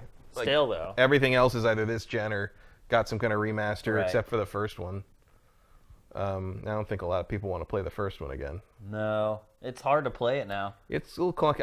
I still love that game because of what it was. Well, at the time. yeah. I mean, I have like. But it's like playing it now is like, okay, so the cutscenes have no set camera angles, and I can't see what anyone's doing, and it won't let me center that, and now you can't skip any of them, and it's like I played that game 3 times all the way through. It was amazing when it came out. It was amazing. It was groundbreaking, completely different. It deserves the score as it got, but now you look back, you're like, yeah, it's probably not worth that score. Bit of a prototype in hindsight. Assassin's Creed 2 is what the game wanted to be, I think. Where I started figuring it out. So there you go. Assassin's Creed Odyssey. Game's looking hot. Recommend you guys wait until Friday to pick it up, though. The game is gigantic. Based upon what I've played so far and what my percentages are at and all my tickers are at, it's a gigantic game. You pull back on the map. I think the map is bigger than Origins. Yeah, I have a feeling that we're going to come back next week and have completely different impressions of this game than what we have right now. I think we're going to come back next year and. Well, hopefully by next week I will finish the game. I'm going to try to get it finished as soon as I can to get the game eval. I can guarantee you I will not have finished it by next week because I am more of a completist about these things. Oh yeah. I'll just basically plow through the main quest and all. Any side quests that really pique my interest, I'll check them out. But all the hey, go get this goat for me, that crap, I won't do any of that. So yeah, we'll get back to it next week. But as of right now, both of us say worth your $60. If you're an Assassin's Creed fan, it's a no-brainer. Yeah. Or if you like ancient Greece. Yeah. Lots of people like ancient Greece. Yeah. All right. I mean, I hope they do the same thing they did with Origins, where they add kind of the history tour thing. I mean, look again, the historical tourism here on display to me is amazing. it's a nice precursor until I can finally go to Greece. And the sharks are great too. There's so much more wildlife in this one. There's sharks and they're everywhere. Yeah. So many freaking birds and goats and ancient Greece has a real crow problem. Yeah, turns out. They have a real animal problem. Like when I first started playing it, I'm like, are they against killing animals or something? No, that's realistic. I mean, ancient cities, I mean... They're just overrun with wildlife, really. Where do you think all our diseases came from? Yeah, I guess that's a good I mean, there was just animals running around everywhere. That's the thing. Crapping everywhere. Pre-modern cities were just choked with livestock. Yeah. Like horses and cows and pigs. Just pigs. They get that right, too, is like you go to some of the larger cities, there's just pigs wandering around. Running around. Totally real. Totally absolutely a real thing. Yeah. You can kill them and skin them, and yeah, you can do whatever you want. Yeah, that all plays into the notoriety system. I also like that. That's a thing they added that did not have an Origins. Was if you're in a civilized area, if you can loot stuff, but it's stealing. Right. Like you can get caught for stealing. It's that way in this one too. Yeah. No, I mean it wasn't in Origins. Like I didn't realize that. No, no one ever criticized you for looting someone's house. But if someone sees you take stuff with if the dot's red instead of white, you're stealing. And it shows you the icon too. Like you know when you're doing it. You know when you're doing it, but that's an element that wasn't there in Origins, and I think it adds a little more of a, it also adds a little more to the character because the character is not the nicest person, or doesn't have to be. It ties into the notoriety. If you're trying to crack a deal with somebody later on, and they know that you're a thief, they're not going to do the deal with you. Yeah. So, and if you, if you get into open combat because you stole stuff, that's going to raise your mercenary level, and then you might have worse mercenaries coming after you. You do not want that. It's just the way it all interconnects is really nice. That's the best improvement so far from Origins. Is that Origins felt like a very segmented game, and this feels like it's all working together as a unified whole. Yeah, it's good, people. I dig it.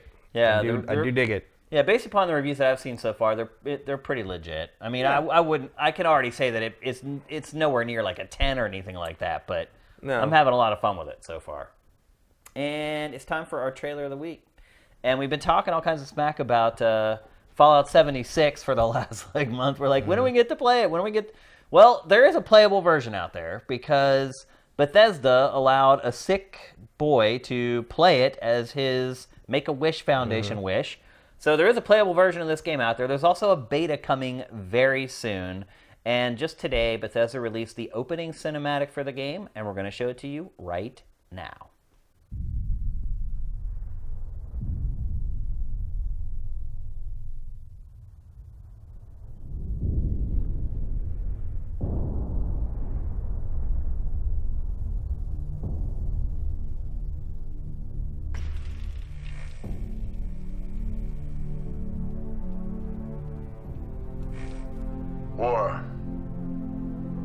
War never changes.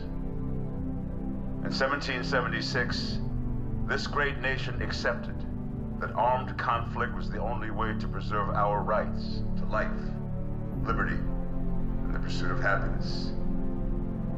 If our founding fathers could only see us now.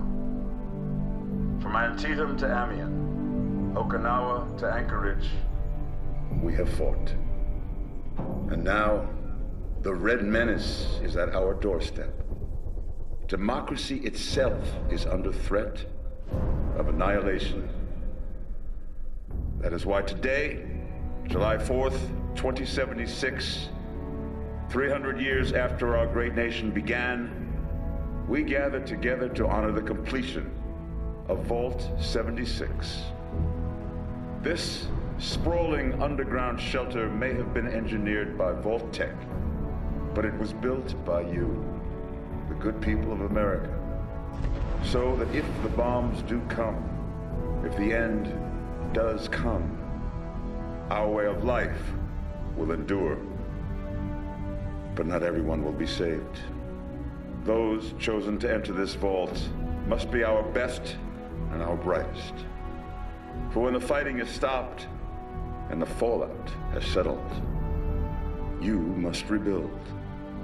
Not just walls, not just buildings, but hearts and minds, and ultimately, America itself.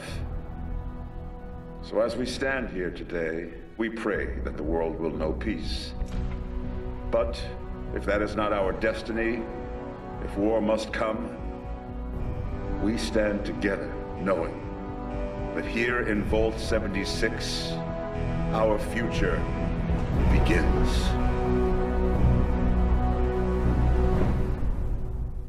It's one boring ass trailer. I'm not even kidding. It's like that's how the game opens. It's like, does that get you excited to like go survive in the nuclear wasteland? Let's see. I do like that the power armor is like meaner. Yeah. Like he's got his eyebrows are down further now. Because he's bad. Yeah. Let's get to some questions. Wolfox10JC. Matt, did you watch Predator? You mean like The Predator? Yeah, the movie that just came out with Olivia Munn. No, I have other things to do with my money. Besides support Olivia Munn? Like anything. No, I'm nothing against Olivia Munn. She was always very nice to me. It's just a bad movie. I just don't. I mean, it's a Predator sequel. Yeah. Like, what do you think? Like, How did the film do? Not tops. Did it make its money back, do you think? I don't think so, no. It didn't do very well. I saw numerous people on social media say that they went to see it and they were like the only people in the theater. Yeah, that sounds about right. Yeah. I think we're about to... You don't know the box office numbers? I don't remember. I don't remember offhand. I wasn't paying that close attention, but I know it wasn't up to snuff. Yeah. It's not a cheap movie. I think they expected to make more than what it made. I think you're about to see a repeat of that with Venom. Really? So, social media reaction to Venom when the embargo was up last night, and it was not positive. Really? Now, there was an issue with Lady Gaga fans spamming like fake negative reviews of Venom and telling people to go see A Star Is Born instead because that comes out on the same day. Oh my god! But a lot of the influencers, is life too frickin' weird or what? It is really weird. But the people that got out of the influencers that got out of the screening of Venom last night were basically like, yeah, this movie escaped from like the 90s. It's like Catwoman bad, but it's like kind of entertaining bad. It's like there's so people kind of saying it's a so bad it's good thing. Like Tom Hardy's the only one who doesn't seem to know he's in like a bad movie sort of thing. But I feel like it's that was tracking $40 to $50 million. I think the bad reviews are gonna drop it a little more. You might be looking at a Justice League kind of short of the predictions situation. Not that it really matters because like. Well, I guess it does kind of matter in the sense that like you have to something has to convince Sony to stop trying to make Spider-Man movies and just let Marvel do it because like so the hit video game's not going to do it. No, so we'll see how this goes, but it seems like Venom might not be performing up to par. You heard it here first, people. Unless you've looked at Twitter today, in which case you've heard it 1,000 times already, because that's basically the talk of the morning. In the nerd movie space, anyway. There's other things going on too. J. Reed Vic 7, taking out the cold and calculated business and considerations that are probably the driving factor. But does a PlayStation Classic make sense if it's not going to be a true best of collection and museum for stuff like Gran Turismo, Tomb Raider, Tony Hawk's Pro Skater, Twisted Metal, etc.? No, it does not. Especially in the wake of what I think the NES Classic and the Super NES Classic.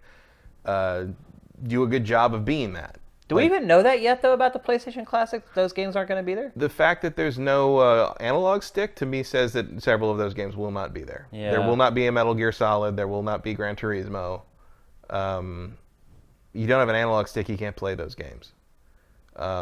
So, yeah, I would say it's going to be a pretty poor snapshot of a very important system, which is not something I think you can say fairly about the NES Classic and the Super Nintendo Classic. I think those systems, those two microconsoles, both give you a really good overview of all the things that made those, all the games in the library that made those systems great. Yeah. And PlayStation Classic with all the licensing issues as well, but like just without the analog sticks, you're already leaving too many things off on the table. That really has turned out to be a really poor decision, probably for Sony to save like $2 per unit. Yeah, I mean, I think the killer is going to be that there's no Metal Gear Solid. Yeah. I think PlayStation fans. I mean, that's what you expect. If you think about one PlayStation game that you expect to be on the Classic, it's either Final Fantasy VII or Metal Gear Solid. It's one of those two. Yep. And leaving Metal Gear off is going to be a killer. Yeah.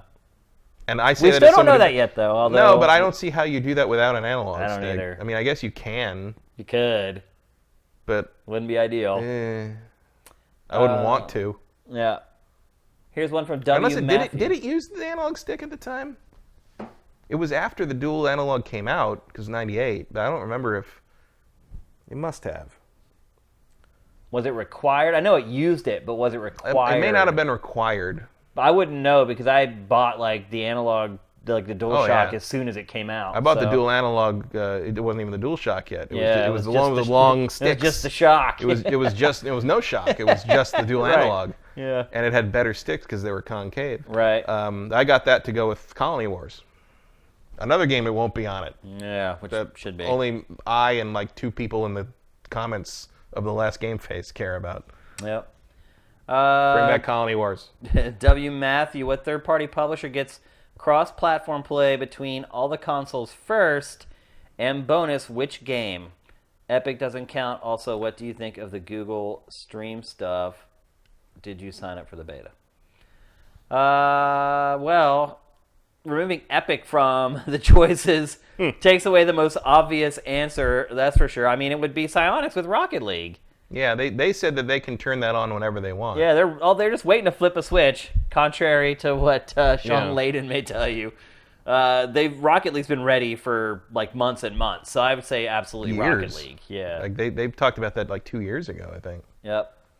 S1 Agather, what is your opinion on the original Witcher author demanding more money from CD Projekt Red for the Witcher license? He contends the deal was only for the first game and deserves approximately US $22 million from the sales of 2 and 3, and presumably Thronebreaker. Now, before you answer that, there is one caveat, at least if it's accurate. Someone in the comments on Sifted under the story today said that in Poland there is a law in place where if you sign an agreement and the agreement becomes basically so one-sided in one's favor that there can be reparations. But otherwise, how do you feel about it? I mean, he screwed up. Yeah. Or maybe his business manager did. I mean, he probably didn't even have a manager. I don't know. I mean, he sold the video game rights to CD Projekt for very little. Peanuts. Yeah. Because he didn't think anything would come of it because he doesn't understand video games. Right. I mean, look, I like the books. I mean, I read all the books. They're good. I hear they're better in the original Polish. The English translations are a little dry, as I understand it. But I like them. But the dude is a little weird, and I saw there was a dual interview. I don't think it was both of them together, but it was an interview. It was basically an interview with this guy where he talked about how the reason the games were successful is because of the books, which is ridiculous. I mean, in Poland maybe, where they're like the Harry Potter of Poland, but outside of Poland, no one had ever heard of this thing before the games showed up. And the Witcher 3 success is completely due to CD Projekt Red building that franchise into something people cared about over the years. You only sell so many games in Poland. Oh yeah, and but like the other guy they interviewed in this article was the guy who wrote the Metro books, the Metro 2033 is based on. And he, I think he probably cut a better deal, but he basically is saying like, no, my books don't have anything to do with the games. I mean, he's like, not that the Metro games have been as successful as The Witcher, right? But he's like, no, and they ask him about this guy, the Witcher guy, and he's like, no, that's ridiculous. Like that's like no, like did your book sell 8 million copies? No, then how did that happen? Are the plots in The Witcher ripped directly from the books, or they're just inspired by the books? The games are a sequel to the books. Okay. At the end of the books, he lives on an island with Yennefer because Ciri brought them there after they got killed in a riot. And an anti-non-human riot, and then they get taken up, I guess, by the Wild Hunt. And the beginning of the original game, he's running through the woods and has amnesia, and he gets picked up by the other Witchers and taken back to the castle. That's him after having escaped from the Wild Hunt, and he doesn't remember anything. And it's not until The Witcher 3 that he finds out what happened between the books and the games. Got it. So the part of the thing with the games was what happened and why because the books sort of had a happy-ish ending, and the question became like, well, wait, what happened between that and that? Yeah. So no, they are a continuation of the books. Apparently, the author is not a huge fan of the direction they took the story. Too bad. But too bad. Sorry, I don't know. I guess Word is the Netflix series is going to focus more on the book aspect of things. There is also some rumors that it may be using Netflix's new Choose Your Own Adventure technology. Yeah, interesting.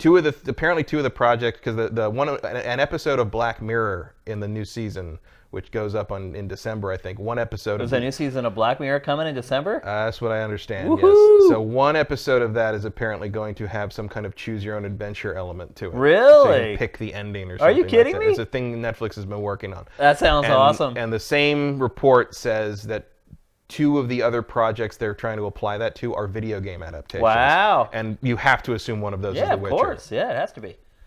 I'm kind of torn on this because, look, legally the guy probably isn't owed another cent. He totally screwed up. Mm-hmm. I mean, if that law that was mentioned in the comments is a real thing, yeah, they probably do owe him a bit more. Yeah. Maybe not $22 million. Yeah, I think that might be a little excessive. But enough to live comfortably forever on. But see, what happens is you ask for that big amount, knowing that you're never going to get it, but you set that big number so that when you come in the middle, you're still getting more than you thought you were going to get. Yeah. I mean, that's typically how settlements work. But anyway, I do feel bad for the guy because I feel like he was probably naive and didn't really understand what he was getting into. No. Well, he still, if you read the interview that I was referring to with the Metro guy, like he still does not understand really what a video game is. He doesn't quite get it. You can tell. And even if you had a he just knows that it made a manager, lot of money and he didn't see any of that money. Right. And even if you have a manager, he probably doesn't get games either. He's like, just sign it for whatever. It's free money. You don't have to do anything. And look, legally, CD Projekt Red probably doesn't owe him anything. I think in my heart, I feel bad for the guy, and I feel like he probably deserved to make more out of the deal than he did. Yeah. I also feel like if he had maybe been less of a dick about it, maybe CD Projekt Red would have been a little more willing to, be copacetic with it. But I don't know. I don't know the politics of that situation internally, but also he has never been particularly complimentary toward their work. It's hard for me to blame. They probably don't appreciate that either.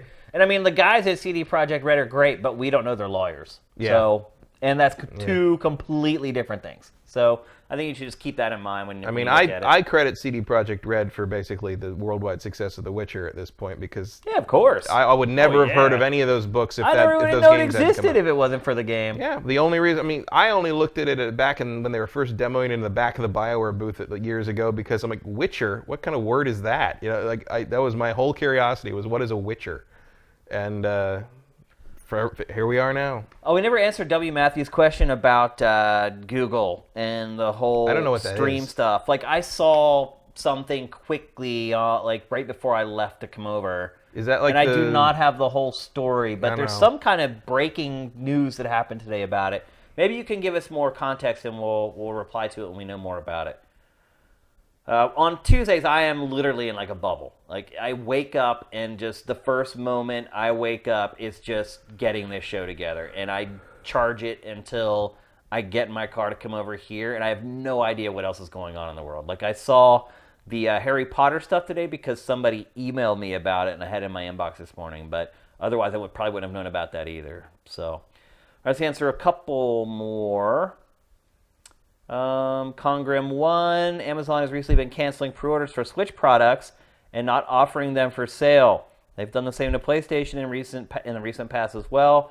Do you have any insight on what would have caused these bad relations? Money. So it always is. It's always money. I've told you guys a million times, if you can't figure something out, it's always the money. Same thing. And Amazon does that pretty regularly with companies that they are on the outside.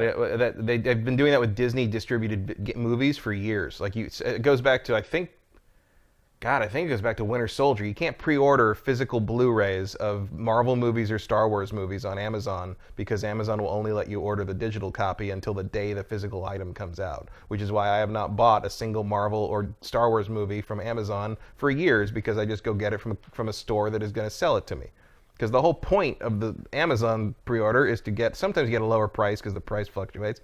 But the idea is to get it the day of, right? When you pre-ordered it. And if you can't do that because I can't order it till the day it comes out, I'm just going to go to Best Buy, you jerks. Yeah. So, Amazon is really petty about stuff like that. So it doesn't surprise me that they're starting to do that with Nintendo, too. Because Nintendo's the kind of company that would not... Oh, absolutely. Would not back down from whatever stupid thing Amazon wants them to do. Nintendo will be like, we'll sell them on our own website. And we'll give ourselves a copyright strike. I cannot read the name of this person because it's like green on white. But the question is, Matt, if you bought an Xbox One X to play multi-platform games because they are the best versions, why not just play them on PC? That's C-Crawl. You can read that? On mine, it's just green on black. I got green on white here. I bought an Xbox One X to play 4K Blu-rays on my new TV setup. And it just so happens that fringe benefits. It also plays multi-platform games very well. The reason I don't just play them on PC at this point is twofold. First, my sound system and screen in the 4K setup is way better than my PC one. And two, the differences are not pronounced enough for me to care enough to go play it in the other room, basically. The PC, until I upgrade it with whatever the next generation, not the current crazy thing that's thousands of dollars, whatever. But when I upgrade the PC, I'll probably gravitate back to the PC for a while with the new ray tracing and whatever it can do better than the consoles. But I'm pretty happy with the Xbox One X's performance and stuff. Isn't the simple answer, though, like the couch versus a computer chair? Well, I mean, theoretically, I have a laptop that could run PC stuff directly plugged into the thing. I don't think the difference is pronounced enough to matter. But then you gotta like sit up and like have the mat. Like it's. No, I don't. I play it with a controller. Oh. Wired though? Do you have a wireless dongle or something? The Xbox Elite controller is what I use on the PC. It uses a wireless. Does it? I usually actually use it wired because I sit. Will it connect to your PC all the way back here from the living room? Well, no, I have a laptop I could use. That's a gaming laptop that I could plug directly. I could plug it directly into the TV setup and play it from there. Gotcha. Which would be fine, but instead I just play it on my Xbox. We're gonna answer a couple more. I'm not a giant stickler for I'm not a giant stickler for squeezing another 40 pixels out of the resolution. I don't. As long as it runs fine, I don't really care. It's all about comfort for me. I'd much rather sit on a couch all chilled out than sit in a computer chair. Okay, Vincent cleared it up for us. Google's streaming Assassin's Creed Odyssey through Chrome for beta testers. Kotaku says it's the start of the rumored Project Yeti. That's their entry into gaming. So I wonder if Google is the one handling that in Japan. That would seem to make sense. Or it's an awful coincidence. Yeah. Yeah. I mean, obviously there was RE7 already that was streaming for Switch. And maybe that was a first test case? I don't know. What do you make of it? You can make a hat, a brooch, pterodactyl. Is that from Airplane? Yes. I don't know. I don't have any use for it, but I'll wait and keep an eye on it and see how it works. I mean, if you're gonna give me the choice of a company or a couple companies that could pull something like this off, the two that I would say would be Google and Amazon, because they both already have these servers, like these gigantic. I mean, Sifted is on AWS. Well, they also have the clout and the money to just make it work, or just throw manpower and money at it until it functions properly. I mean, they have the size and power to do that. It was interesting when AWS, Amazon Web Services, went out like 6 or 8 months ago, because I found out all the other websites that are also using them. Because you go on Twitter and everyone's like, "Oh my God, my website's down." And it was pretty shocking to see that like every website at this point is on AWS. And for good reason. I mean, it's awesome. It's a great service. We can spin up new servers or take them down, like for events like at E3. We'll spend extra money to spin up some servers and things like that. And Amazon's really flexible. And literally, you can just do it in like the blink of an eye, and it just works. So if one of those two companies are going to pull it off, I believe it's going to be one of those two companies. And so yeah, I guess we'll have to wait and see what the reports are. We just don't know enough about it really right now. We'll answer one from Vincent, because Vincent is freaking awesome. And this is the last one. Will the just announced Dance Dance Revolution movie, where dance will save a world on the brink of destruction, be better or worse than the Tetris movie? I'm assuming that this is legit. There's a DDR movie coming. Sure, why not? I don't know, but I bet it'll be better than Pixels. It's the Tetris movie's real. The Tetris movie's been in development for I know the Tetris 20 movie, years. But now there's a DDR movie. Sure. Why not? So which one's There were 3 step-up movies. There can be a Dance Dance Revolution movie. Which one's going to be the better movie? I don't know. I mean, it sounds like Dance Dance Revolution might actually get made. Yeah, I'm saying DDR will be better because there's going to be dancing in it, and I like dancing and dance music. And that's pretty much... I'm just grasping at straws at this point to try to figure out why I would like one more than the other. They're probably both going to be god-awful and terrible. Oh, I don't know. Really? It's just a dance movie. I mean, it's like at least there's a kinetic. Do you think it might be like one of those like teen dance battle movies? Yeah, but I bet there'll be like a Last Starfighter like sci-fi twist where like you dance on this special floor that translates your dance moves into like I don't know laser beams or some shit. It's possible. Right. Just don't be boring. That's all I ask. Yeah. I watched Like Rampage on a flight when I went home for Labor Day. And I will say this, it was better than I thought it was going to be. It still was not good. It's hard to judge movies fairly on a plane, though, because anything's better than staring at the back No, of you're a right. seat. Yeah.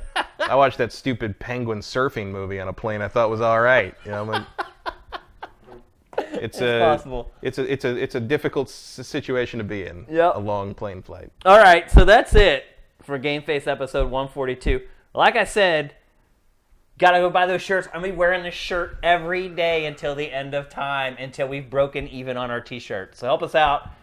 American Sifters, help us out. Your European You're gonna brethren. wash it, right? What? You're gonna wash Nope. it. No, what? Then I'm punishing you and saying... Okay, now you're ruining my couch. So I will wear different colors, but I'm going to wear this shirt until we break even on our shirts. That way, I won't have to say it again. People will just know. So that basically means like I'm going to buy a bunch of shirts at some point. It was all my master plan. So I don't have to smell this It was anymore. all it was my plan all along, Kyle. But anyway, thanks for joining us on the stream. You guys were great. Yes, great questions as always. Folks on YouTube, I do want to send out a special thanks to you guys because we just started promoting stuff for our Twitch Prime again. And like today I had our Twitch channel open while I was working. And I just saw dozens of you guys going in and subscribing on Twitch Prime. Thanks to everybody who did it on the stream today. I know we thanked a couple of you guys at the beginning. I've seen a bunch of other people do it while the show was going on. Thank you very much. We really appreciate it. Those of you who are watching on YouTube who are like, what the hell are you talking about? Descriptions. The description below has the directions on how to subscribe via Twitch Prime and hook us up with the free $2.50 every single month. But you do have to go back and do it every month. So with that, on behalf of Matt, on behalf of Sam the Man, GameFace is up and out.